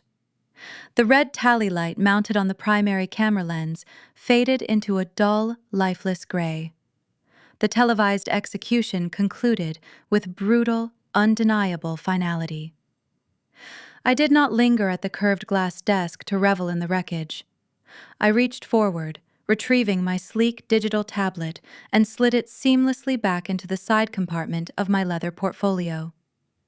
I stood up, smoothing the pristine fabric of my midnight blue blazer, maintaining the exact same composed posture I held during the interview. Bradley remained slumped in his ergonomic chair. His face was buried deep in his trembling hands, producing soft, erratic whimpers that barely registered over the ambient noise of the set. The production crew actively avoided making eye contact with him. They silently packed away their heavy coiled cables and adjusted the overhead lighting rigs, treating the space around his seat like a quarantined contamination zone. I turned my back on the stage, the host, and my ruined brother, walking deliberately toward the shadowy exit leading to the backstage corridors. The transition from the scorching halogen glare of the television set to the stark fluorescent illumination of the concrete hallway felt like crossing an invisible, defining threshold. The ambient temperature dropped rapidly, replacing the stifling heat of the production floor with the sterile, frigid draft of the network internal ventilation system. My heels clicked in a steady, measured rhythm against the polished linoleum. I felt a profound sense of equilibrium settling deep into my bones. The adrenaline that had sustained me through the live confrontation cooled into an icy, crystalline resolve. I navigated the labyrinth of heavy soundproof doors and equipment crates, heading toward the primary holding area. Before I could reach the intersection leading to the green room, a distinct set of footsteps echoed down the adjacent corridor. The cadence was heavy, synchronized and purposeful, carrying the unmistakable weight of official law enforcement. 3 figures emerged from the dim shadows, stepping into the harsh overhead lighting. 2 uniformed Boston police officers flanked a stern, broad-shouldered man wearing a crisp, unassuming gray suit. The federal agent carried a thick leather binder tucked under his arm, his expression carved from unyielding granite.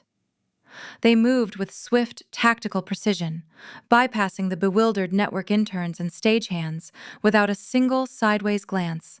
This rapid arrival was not a spontaneous, improvised reaction to a dramatic television segment.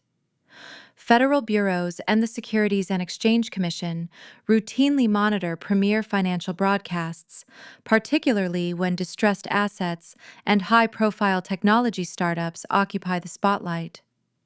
Specialized investigative units had been quietly building a dense wire fraud case against Bradley for several agonizing months.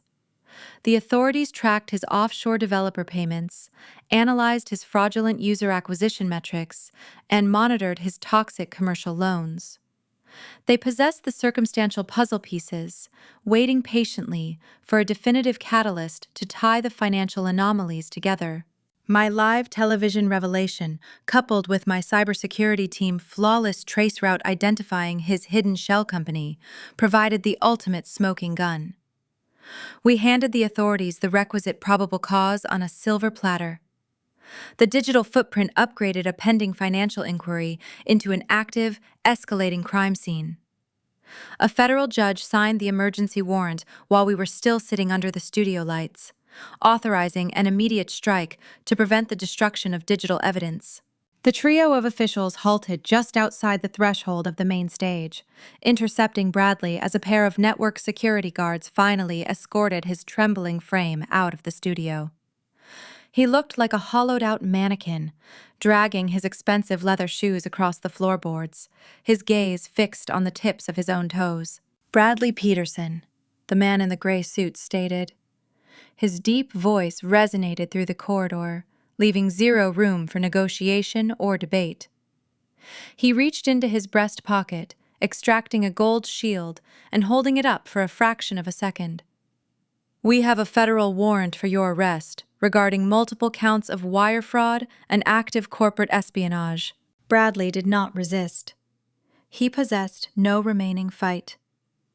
The delusion of his invincibility had been scrubbed raw, leaving a fragile, terrified core exposed to the harsh reality of the justice system. He slowly extended his trembling wrists forward in a gesture of total, pathetic capitulation. The sharp, metallic ratcheting sound of steel handcuffs snapping closed echoed through the concrete hallway, serving as the final, unalterable punctuation mark on his fraudulent career. The restraining mechanism locked into place, binding the hands that had once stolen my research notes and taken my food from the holiday table. The lead officer secured the cuffs, reciting the Miranda rights in a bored, practiced monotone that underscored the routine nature of destroying a white-collar criminal. The heavy door to the nearby green room swung open with a resounding thud. Patricia and Warren stumbled into the corridor, drawn by the authoritative voices and the metallic clatter of the restraints. My mother took one look at her golden child, locked in federal steel, and unleashed a visceral, guttural shriek that pierced the chilled air. The sound carried the raw, unfiltered agony of a parent watching their entire worldview collapse in real time. She lunged forward, her arms outstretched, attempting to physically insert herself between the arresting officers and her son. The second uniformed policeman stepped smoothly into her path. He raised a firm, tactical hand to block her frantic advance, warning her in a stern tone to step back and avoid interfering with an active federal detainment. Patricia collided with the officer outstretched arm, her expensive silk scarf slipping from her shoulders as she collapsed to her knees, weeping hysterically onto the polished linoleum. Warren stood frozen in the doorway. The patriarch of the family, a man who had spent 3 decades lecturing me on the importance of pristine reputation and corporate legacy, watched his entire bloodline disintegrate before his very eyes. The reality of his shattered estate and his son's impending incarceration finally crushed the remaining breath from his lungs. He leaned heavily against the doorframe, his facial muscles sagging, seemingly aging 10 years in a matter of seconds. His jaw worked soundlessly, unable to formulate a single word of defense or comfort. They watched the authorities haul their disgraced prodigy away down the long corridor. Bradley's tailored suit wrinkled and bunched awkwardly around his bound wrists as the officers guided him toward the freight elevator. He did not look back at his sobbing mother or his paralyzed father. He kept his head bowed, sinking into the dark abyss of his own making. I stood quietly to the side, my posture flawless, observing the chaotic scene with the clinical detachment of a lead surgeon reviewing a successful operation. I felt no pity. I felt no remorse. The emotional tethers that usually bind a family together had been severed long ago by their own relentless cruelty. Standing in that sterile hallway, I experienced a cold, hard, and deeply satisfying clarity. The malignant tumor that had poisoned my existence for a lifetime had been successfully excised. The surgical extraction was pristine, leaving the surrounding tissue raw but ultimately free from disease. I had protected my biomedical empire, secured my patents, and watched the architect of my childhood misery hauled away in disgrace. As the heavy metal doors of the freight elevator slid shut, sealing Bradley's fate behind layers of industrial steel, the silence in the hallway became deafening. The immediate criminal threat had been removed, but the staggering financial ruins of his operation remained scattered across the floor. Patricia slowly lowered her trembling hands from her tear-streaked face. She turned her gaze away from the empty corridor, locking her red, swollen eyes directly onto me. Warren shifted his weight, his sorrow rapidly curdling into a desperate, feral panic regarding the collateral damage left in the wake of the arrest. They realized the federal agents only took their son, leaving the crushing $3 million debt securely in my hands. The sealed manila envelope resting on the coffee table inside the green room ticked like a hidden explosive, and they were about to discover the true cost of their blind loyalty. The heavy steel doors of the freight elevator slid shut, sealing away the disgraced prodigy and terminating his reign of unearned arrogance. The metallic clang echoed down the sterile concrete corridor, a definitive percussion striking the final note of his fraudulent tech career. The ambient noise of the television production floor faded into the background, leaving a profound, suffocating silence hanging in the chilled air of the hallway. The federal agents were gone. The flashing red lights of the broadcast cameras were dead. Only the shattered remnants of my family remained standing in the harsh fluorescent glow. I waited for the inevitable realization to wash over Warren and Patricia. I expected the shock of their son departing in federal handcuffs to spark a momentary lapse into genuine parental introspection. I braced myself for a fractured apology, a whispered acknowledgement of their profound failure to raise a man of integrity, or perhaps a sudden expression of remorse for subjecting me to decades of systemic emotional neglect. Instead, I faced the sheer, unyielding depth of their suburban delusion. Warren lowered his hands from his face, dragging his palms down his sagging cheeks. He straightened his posture, attempting to summon the ghosts of his former patriarchal authority. He adjusted the lapels of his golf club blazer, shifting his weight from his heels back to the balls of his feet. The grief of watching his golden child carted off to a holding cell evaporated, replaced instantly by a cold, calculating instinct for self-preservation.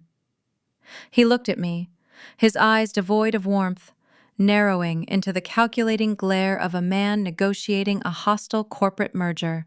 "Katrina," my father began, his voice trembling with a frantic, vibrating energy rather than sorrow. "You hold the paper. You purchased the Beacon Financial portfolio. That means you control the debt structure." He took a step closer, attempting to invade my personal space, relying on the physical intimidation tactics he used to employ when I was a teenager asking for biology tutoring funds. During my collegiate years, he explicitly refused to assist with my tuition, claiming a scientific research degree offered zero guaranteed return on investment. He forced me to take on exorbitant student loans, while he quietly purchased Bradley a luxury sedan for earning a mediocre business diploma. Now he stood before me, demanding I utilize my hard-earned capital to erase a seven-figure deficit. "Since you own the debt, you have the power to forgive the loan," Warren demanded, his tone shifting from a tremor into a rigid command. "You need to contact your legal department immediately. Wipe your brother's slate clean, erase the balance before the bank initiates the asset seizure." I stared at him, my facial muscles perfectly still, absorbing the breathtaking audacity of his request. He did not view me as a victim of attempted corporate espionage. He did not see a brilliant chief executive officer who had just survived a coordinated theft. He saw a limitless, convenient reservoir of wealth. He viewed my biomedical empire as a personal slush fund designed exclusively to insulate his preferred child from the consequences of felony fraud. "You want me to absorb a $3 million financial loss to reward him for stealing from you?" I asked, my voice dropping to a near whisper, forcing him to lean in to hear the lethal edge in my tone. "You expect me to subsidize the man who just confessed to hiring a mercenary to pirate my oncology algorithms on national television?" Patricia lunged forward, her tear-streaked face twisted into a mask of frantic, selfish terror. She did not care about the moral decay of her son or the targeted attack on my intellectual property. Her priorities remained firmly anchored to her social status and her material comforts. "He is your brother," my mother cried, weaponizing our shared genetics in a desperate bid to manipulate my conscience. She clasped her trembling hands together, the heavy diamond rings clicking frantically against one another. "You cannot let this happen. If you do not forgive the commercial note, we lose the house. We lose the estate. Where are we supposed to go?" Her plea crystallized the final, irredeemable truth of their existence. They did not care about Bradley's impending prison sentence. They cared about the real estate attached to his sinking ship. They were terrified of the country club gossip, the neighborhood whispers, and the unbearable shame of facing their elite peers as destitute exiles. They demanded my financial sacrifice to preserve the manicured lawn and the historic colonial brickwork they valued far above my dignity. I shook my head, a slow, deliberate motion that conveyed an oceanic depth of pity and disgust. I turned my back on their desperate, pleading faces. I walked away from them, stepping through the open doorway and returning to the stifling confines of the network green room. The holding area resembled a forgotten tomb of their shattered pride. The space felt claustrophobic, smelling of stale, catered coffee and nervous perspiration. Discarded makeup wipes littered the vanity counter. Bradley's empty water glass sat near the edge of the sofa, a ghostly reminder of the arrogant tech visionary who occupied this room just an hour prior. I walked directly toward the glass coffee table situated in the center of the room. Resting beside a tray of untouched, oxidized fruit sat the thick manila envelope. It was the precise package I had offered my father before the broadcast began. I had handed it to him, labeling it a gift for his retirement, and he had carelessly tossed it aside, deeming a gesture from his inferior daughter unworthy of his immediate attention. I picked up the heavy parchment package. I ran my thumb under the flap, breaking the wax seal with a sharp, satisfying tear that echoed loudly in the quiet room. I extracted the dense stack of legal documents tucked inside. The premium cardstock bore the imposing, embossed crest of the OmniGen Health Corporate Legal Division. I walked back out into the concrete corridor, carrying the paperwork in my right hand. Warren and Patricia stood exactly where I had left them, watching my approach with wide, unblinking eyes. They harbored a microscopic, delusional hope that I'd retrieved a pen to draft a summary forgiveness clause. I stopped 2 feet in front of my father. I lifted the stack of legal documents and pressed them firmly against the center of his chest. He instinctively raised his hands to grasp the heavy paperwork, his eyes darting down to read the bold, capitalized font printed across the header of the top page. "These are the formal foreclosure notices," I stated, my voice echoing off the sterile walls, ringing with the unyielding authority of a presiding judge delivering a final verdict. Warren jaw dropped. His hands began to shake violently, causing the crisp pages to rustle like dry leaves in a winter storm. He read the legal declarations, the asset seizure timelines, and the irrevocable transfer of property rights. "I am seizing the collateral," I continued, outlining the exact parameters of their new reality. "The deed belongs to my venture capital firm. You have exactly 30 days to pack your personal belongings and vacate the property. If you remain on the premises after the deadline expires, I will instruct the county sheriff to execute a formal eviction protocol." Patricia let out a strangled, breathless gasp. She reached out, gripping the sleeve of Warren's blazer, seeking physical support as her legs threatened to give way beneath her. She looked at me, her eyes begging for a sudden reversal, a punchline to a cruel joke. "You co-signed a fraudulent loan, Mom," I said, shifting my gaze to meet her terrified stare.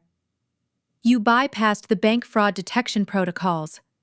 You enabled a charlatan because you preferred his comfortable lies over my disciplined truth. You built a house of cards on a foundation of deceit. You made your bed. Now you are going to lose it." Warren's face turned a deep, dangerous shade of purple. The blood vessels in his neck bulged, pulsing rapidly against his tight shirt collar. He opened his mouth, drawing in a ragged breath to unleash a torrent of fury. But his vocal cords failed him. He was completely, utterly speechless. There was no argument left to deploy. There was no parental authority to assert. He could not ground me, dismiss me, or silence me. The objective reality of commercial law had finally crushed his unearned entitlement. The legal mechanics of the foreclosure were bulletproof, drafted by the finest corporate attorneys in New England. They were stripped of their wealth, their home, and their golden child in a single devastating afternoon. The trap had executed flawlessly, yet the final, venomous sting of a dying wasp still lingered, waiting for my mother to gather her breath and launch one last desperate attack against the daughter who had just orchestrated their total ruin. The silence in the concrete corridor hung heavy, thick with the undeniable reality of their impending destitution. Warren remained immobilized, staring at the foreclosure documents pressed against his chest, as if the premium cardstock might spontaneously combust. His inability to speak left a vacuum, and nature detests a vacuum. Patricia filled the void. The sheer terror that had paralyzed my mother merely seconds ago underwent a rapid toxic metamorphosis. Fear curdled into pure, unadulterated venom. She lowered her trembling hands from her face, revealing the catastrophic ruin of her cosmetic mask. Dark streaks of expensive mascara carved jagged pathways down her flushed cheeks, pooling in the deep wrinkles she usually fought so hard to conceal. She stepped away from the doorframe, closing the physical distance between us. Her chest heaved with ragged, shallow breaths, projecting a feral intensity. She locked her swollen, bloodshot eyes onto mine, searching for any lingering trace of the compliant, desperate daughter she used to command. "Are you happy now?" she hissed, her voice vibrating with a raw, blistering hatred that echoed sharply off the sterile walls. "You destroyed this family today." The accusation struck the air like a physical blow, designed specifically to shatter my composure. This was the ultimate, defining boundary test. For 30 years, my entire psychological framework had been meticulously conditioned to absorb that exact flavor of maternal guilt. From my earliest memories, navigating the rigid social hierarchies of our Massachusetts suburb, my parents programmed me to prioritize their comfort over my own sanity. I served as the designated familial shock absorber.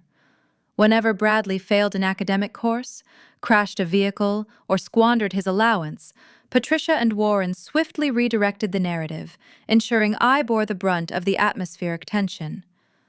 They taught me that preserving the illusion of his perfection required my perpetual submission.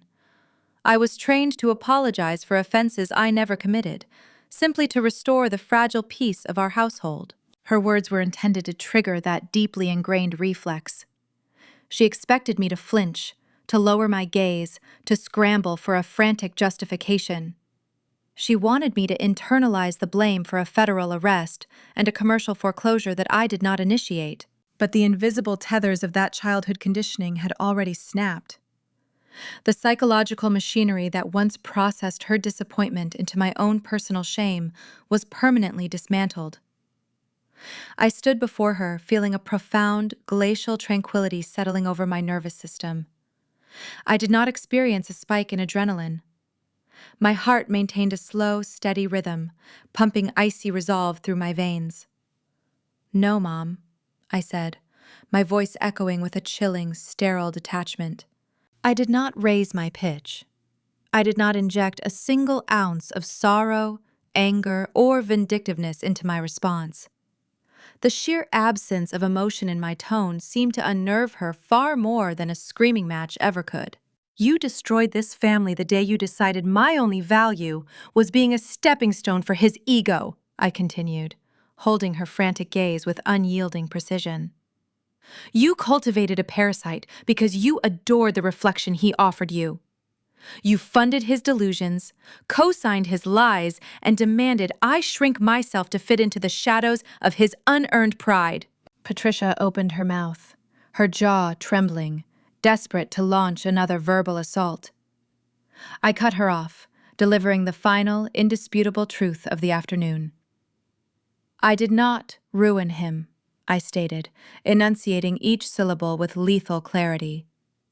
"I just provided the mirror." The words hung suspended in the chilled corridor, a definitive verdict terminating our relationship. I did not wait for a rebuttal. I did not wait for Warren to emerge from his catatonic state. I executed a crisp, precise pivot, turning my back on the people who had spent a lifetime diminishing my existence. I began walking down the long industrial hallway toward the primary network exit. My heels struck the polished linoleum in a steady, rhythmic cadence, beating like a metronome, counting down the final seconds of my captivity.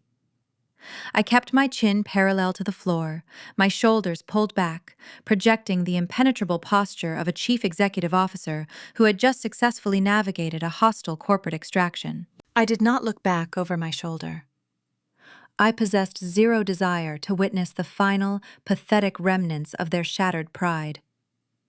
The temptation to check the rearview mirror simply did not exist.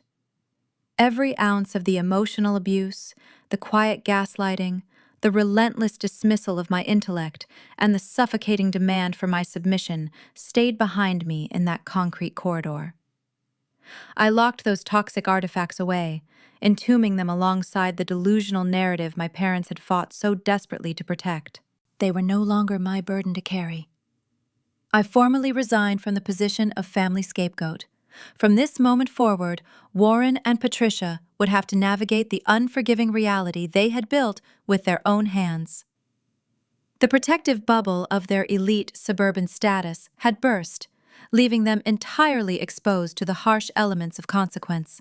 The impending timeline of their destruction played out in my mind with clinical certainty. The commercial foreclosure proceedings would initiate within the week. The bank would seize the historic colonial estate, stripping them of their primary asset and forcing a humiliating public eviction. Their prestigious country club memberships would dissolve as their financial insolvency became the prime topic of neighborhood gossip. Meanwhile, they would be forced to drain whatever meager resources remained to fund a futile criminal defense for their golden boy. Bradley faced a relentless federal prosecution for wire fraud and cyber espionage, navigating a judicial system that cared nothing for his tailored suits or his manufactured charisma. The public exposure of his hollow application would trigger a cascade of civil lawsuits from defrauded investors, burying the family name under a mountain of insurmountable litigation. They chose to invest their entire legacy into a hollow vessel, and now they were chained to the anchor as it plunged toward the bottom of the ocean. I approached the towering glass doors marking the main entrance of the broadcasting facility. The afternoon sun filtered through the tinted panes, casting long, geometric shadows across the lobby floor.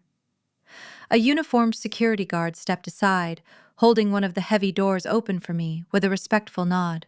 I stepped over the threshold, leaving the artificial, pressurized environment of the television studio behind.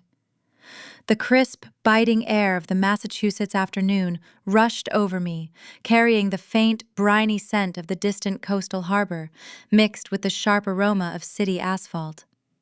The sudden drop in temperature felt incredibly refreshing, a stark contrast to the stifling, sweaty desperation of the green room. The bustling energy of Boston surrounded me. Commuters rushed past on the sidewalks, yellow taxis idled at the crosswalks, and the towering glass facades of pioneering biomedical campuses reflected the brilliant autumn sunlight. The intellectual capital of the nation hummed with relentless progress, indifferent to the microscopic family drama that had just concluded inside the network walls. I stood on the pavement, taking a deep, unhindered breath, filling my lungs with the brisk New England wind. A profound, overwhelming sensation of liberty washed over my entire being. I was entirely free. The toxic rot had been excised, leaving a clean, pristine slate ready for genuine expansion. The immediate conflict was resolved, but the architectural plans for the land I had just reclaimed were already forming in my mind, promising a poetic retaliation that would permanently overwrite their legacy of deceit. 6 months drifted past the catastrophic television broadcast, settling the chaotic dust into a landscape of pristine, undeniable poetic justice. The federal judicial system of the United States operates with a slow, grinding precision, immune to the charm or societal standing of the defendants placed before it. Bradley faced a relentless team of government prosecutors.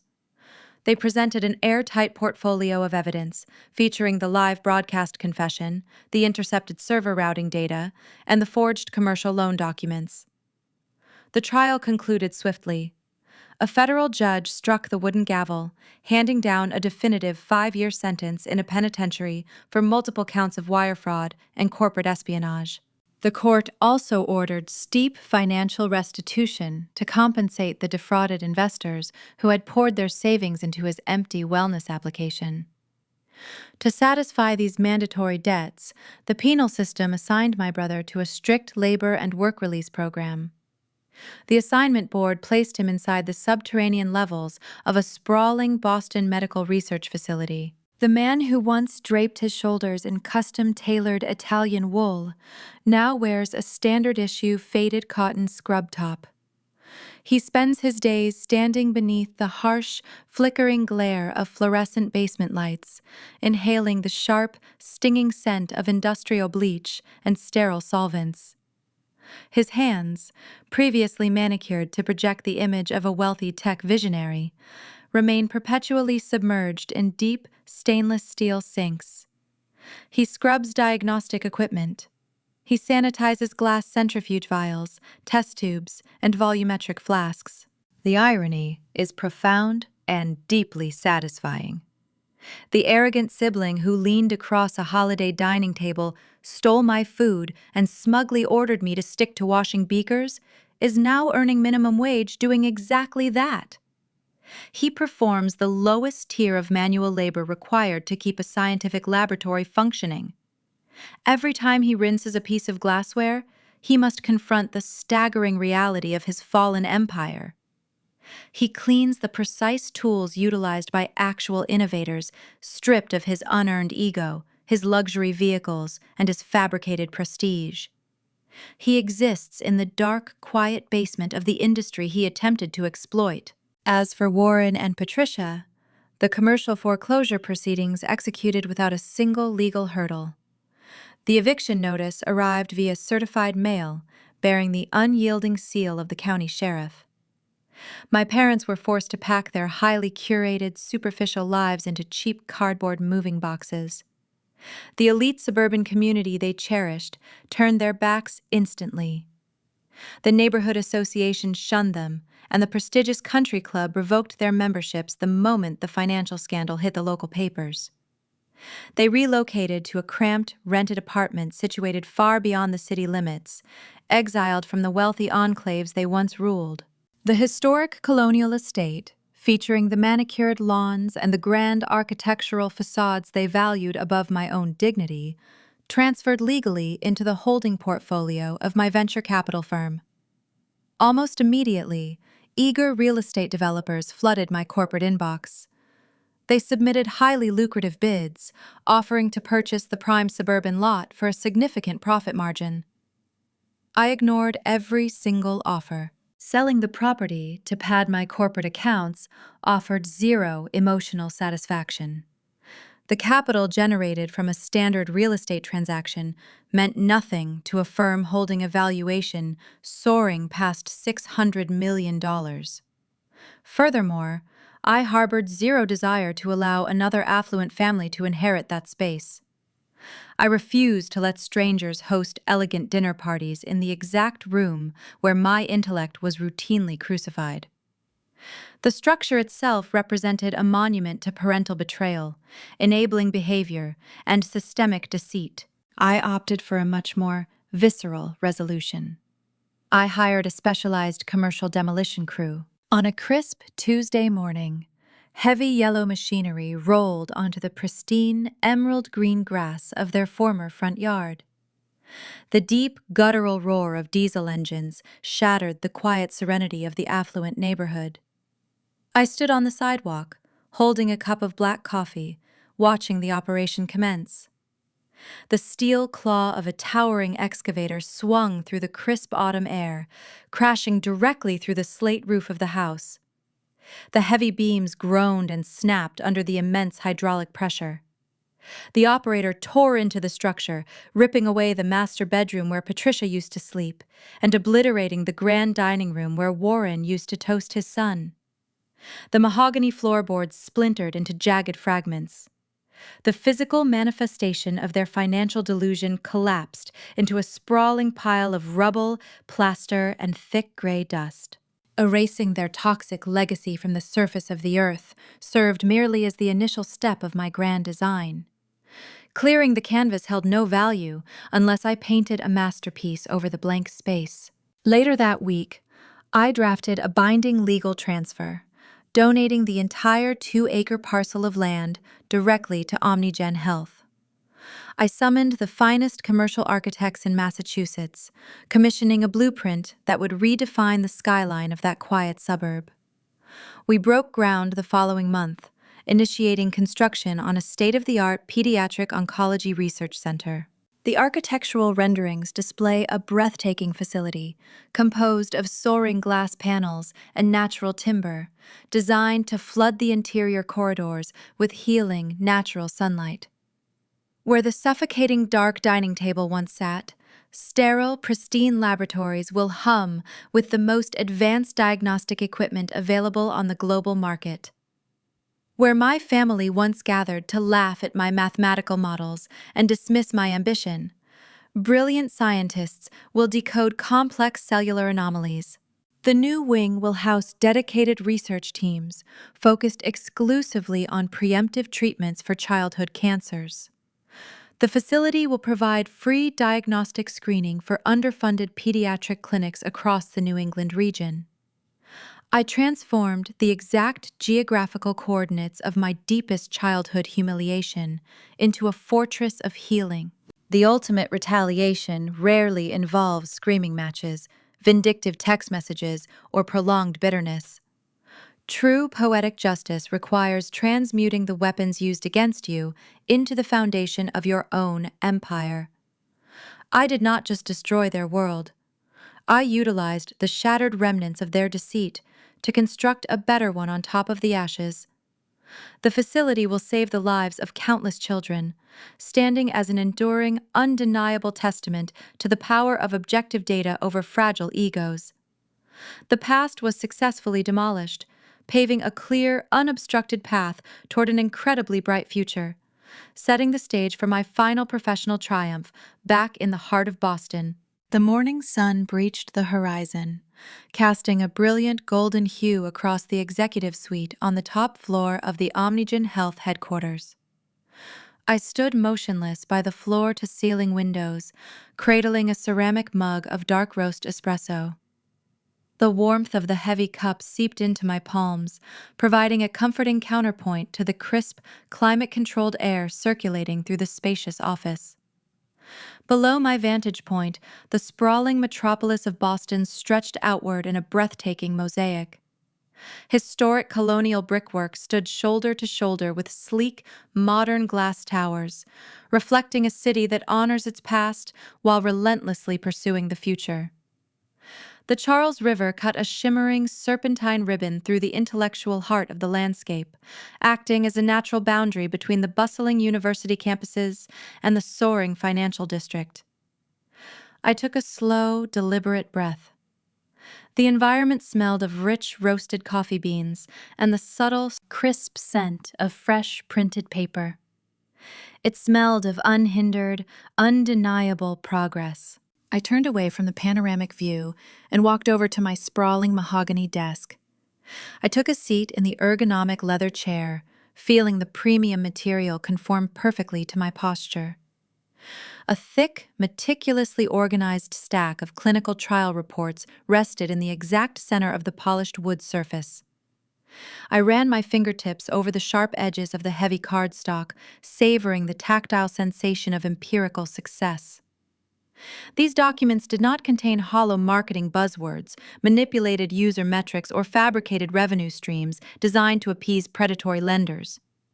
They held peer-reviewed, verifiable data. Our latest oncology screening algorithm had just completed its third phase of blind testing across multiple independent research hospitals. The results were staggering.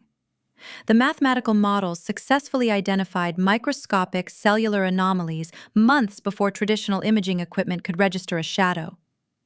We were no longer just predicting disease. We were providing physicians the precious commodity of time.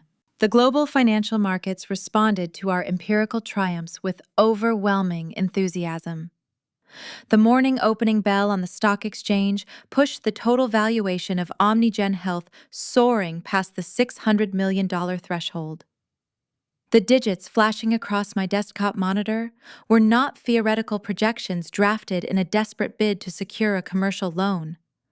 They represented tangible equity, forged through thousands of hours of relentless, solitary dedication in subterranean laboratories. The wealth felt profound, validating every sleepless night and every skipped meal during the fragile startup phase of my career. Yet the staggering corporate prestige felt secondary to the true victory residing in the unbroken silence of my personal life. 6 months had passed since the blinding studio lights exposed the parasitic rot infecting my family tree. I utilized that half year to construct an impenetrable psychological and physical fortress around my newfound peace. Warren and Patricia currently resided in a cramped, two-bedroom rented apartment on the extreme outskirts of the city limits. They lived far removed from the elite social circles, manicured lawns, and prestigious country clubs they once desperately craved. I knew these sparse details only through brief, sterile updates provided by my legal counsel regarding the finalization of the real estate foreclosure. I severed all direct avenues of communication. I discarded my old cellular device, establishing a highly secure, unlisted number known exclusively to my board of directors and trusted department heads. I relocated my primary residence to a fortified penthouse overlooking the coastal harbor, ensuring uninvited guests could never again bypass a front desk concierge to disrupt my sanctuary. The deeply ingrained conditioning that once forced me to prioritize their comfort over my own sanity was eradicated. I no longer served as the familial shock absorber. I drew a definitive boundary in the sand, and I reinforced that boundary with solid concrete. They were forced to navigate the austere reality of their bankruptcy and the public disgrace of their imprisoned son without my financial safety net to catch their fall. The soft melodic chime of my private desk phone broke the quiet tranquility of the executive suite. I reached across the mahogany surface and lifted the receiver, holding the cool plastic against my ear. The voice on the other end of the line carried a familiar, crisp, and highly polished cadence. It was Diane Caldwell. She bypassed the standard introductory pleasantries, speaking with the brisk, commanding efficiency of a veteran television anchor orchestrating her next major broadcasting event. Diane explained that her network was currently producing a prime-time 2-hour special focusing on the top women in biotechnology. She wanted to highlight the brilliant, uncompromising minds shaping the future of the New England healthcare sector. She told me the network producers considered OmniGen Health the undisputed crown jewel of the upcoming segment. Her tone carried a deep, resonant respect, shifting our dynamic from a journalist interviewing a surprise guest to a dialogue between two formidable professionals at the pinnacle of their respective fields. She formally requested my presence back in the exact same studio where the destruction of my brother had unfolded half a year prior. I turned my leather chair back toward the expansive windows, gazing out at the scenic coastal harbor in the distance. The deep blue waters chopped under the brisk ocean wind, carrying heavy cargo ships toward international waters. The Berkshire Mountains loomed faintly on the western horizon, standing as silent sentinels watching over the fast-paced, progressive state. A profound sense of serenity washed over my entire nervous system, settling deep into my bones. I traced the perilous journey from the cramped, windowless university laboratory to this towering pinnacle of corporate influence.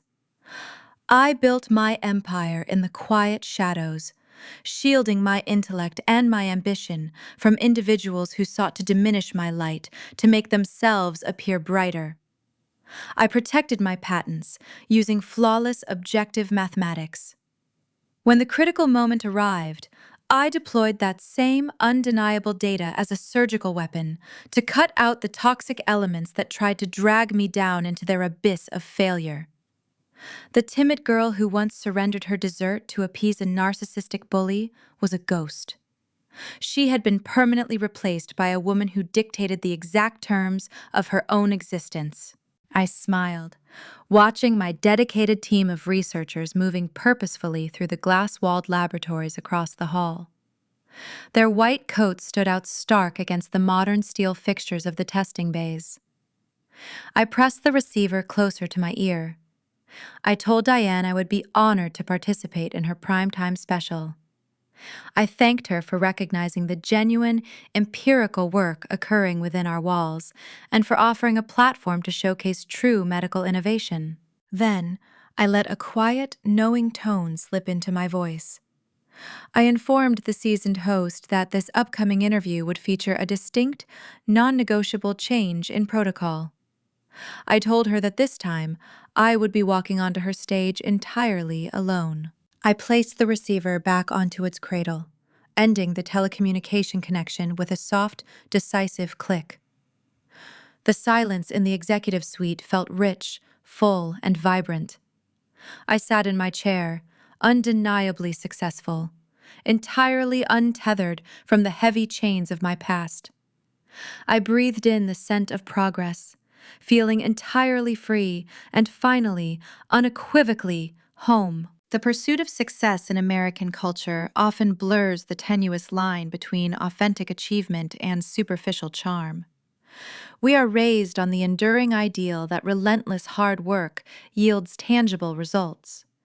Yet society frequently rewards the charismatic pitch over the quiet, unglamorous grind.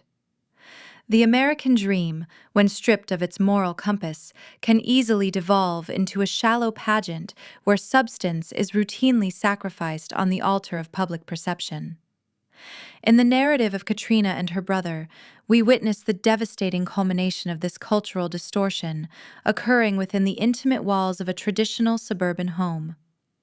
The parents fell prey to the seductive illusion of effortless prosperity. They prioritized the glossy veneer of their son's fabricated tech venture over the disciplined, solitary reality of their daughter's scientific research. This blatant preference highlights a critical failure in parenting values: the inability to differentiate between a child's true character and the hollow persona they project to the neighborhood. Within a traditional family structure, fairness acts as the essential load-bearing beam holding the household together. When parents consciously or unconsciously elevate one sibling onto a pedestal of unearned praise while actively diminishing the other, they introduce a terminal rot into the foundation of their home. The arrogant brother did not emerge from the womb as a corporate fraud. He was meticulously molded into one by caregivers who refused to hold him accountable. Every time they laughed at his cruel jokes at the Thanksgiving table, and every time they shielded him from the natural consequences of his academic or professional failures, they were not protecting him. They were crippling his moral development. They constructed a padded reality where his actions carried no weight, teaching him that he could perpetually outsource his mistakes onto his sister. Katrina became the designated shock absorber, forced to carry the sins of the household and endure the emotional labor required to maintain a fragile peace. They prioritized their golden boy's comfort over her fundamental dignity. Raising resilient children requires profound emotional awareness. It demands the courage to look at your offspring and acknowledge their flaws without withdrawing your love, but also without enabling their destructive habits. These parents lacked this vital emotional honesty. They loved the idea of their son, the wealthy, successful visionary they could parade in front of their country club peers, far more than they loved the actual man standing in front of them. Their blind devotion prevented them from recognizing the toxic debt and frantic desperation consuming his life. Conversely, their severe lack of emotional attunement blinded them to their daughter's brilliance. They looked at her quiet dedication and saw only an absence of flash, misinterpreting her introverted discipline as a lack of ambition. A parent's gaze serves as the primary mirror through which a developing child understands their own worth. When that mirror is warped by parental ego and societal expectations, the reflection it casts can fracture a developing psyche for a lifetime.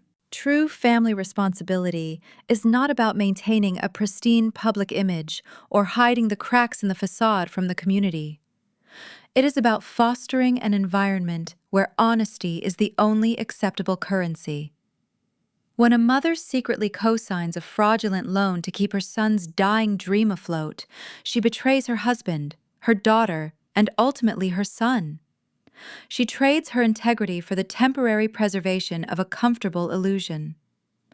Long-term guidance for children in American culture cannot be outsourced to high-tuition universities or elite networking events.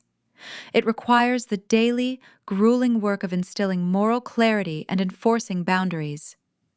In our society, we often confuse loyalty with complicity. We are taught that blood is thicker than water, a proverb frequently weaponized to demand endless sacrifices from the victims of familial abuse. This source story dismantles that toxic paradigm. It demonstrates that true responsibility sometimes requires dropping the heavy, inherited burdens we were never meant to carry. By allowing the objective reality of the law to crush her family's entitlement, the protagonist refused to participate in their shared delusion. She handed them the consequences they had spent 3 decades running away from.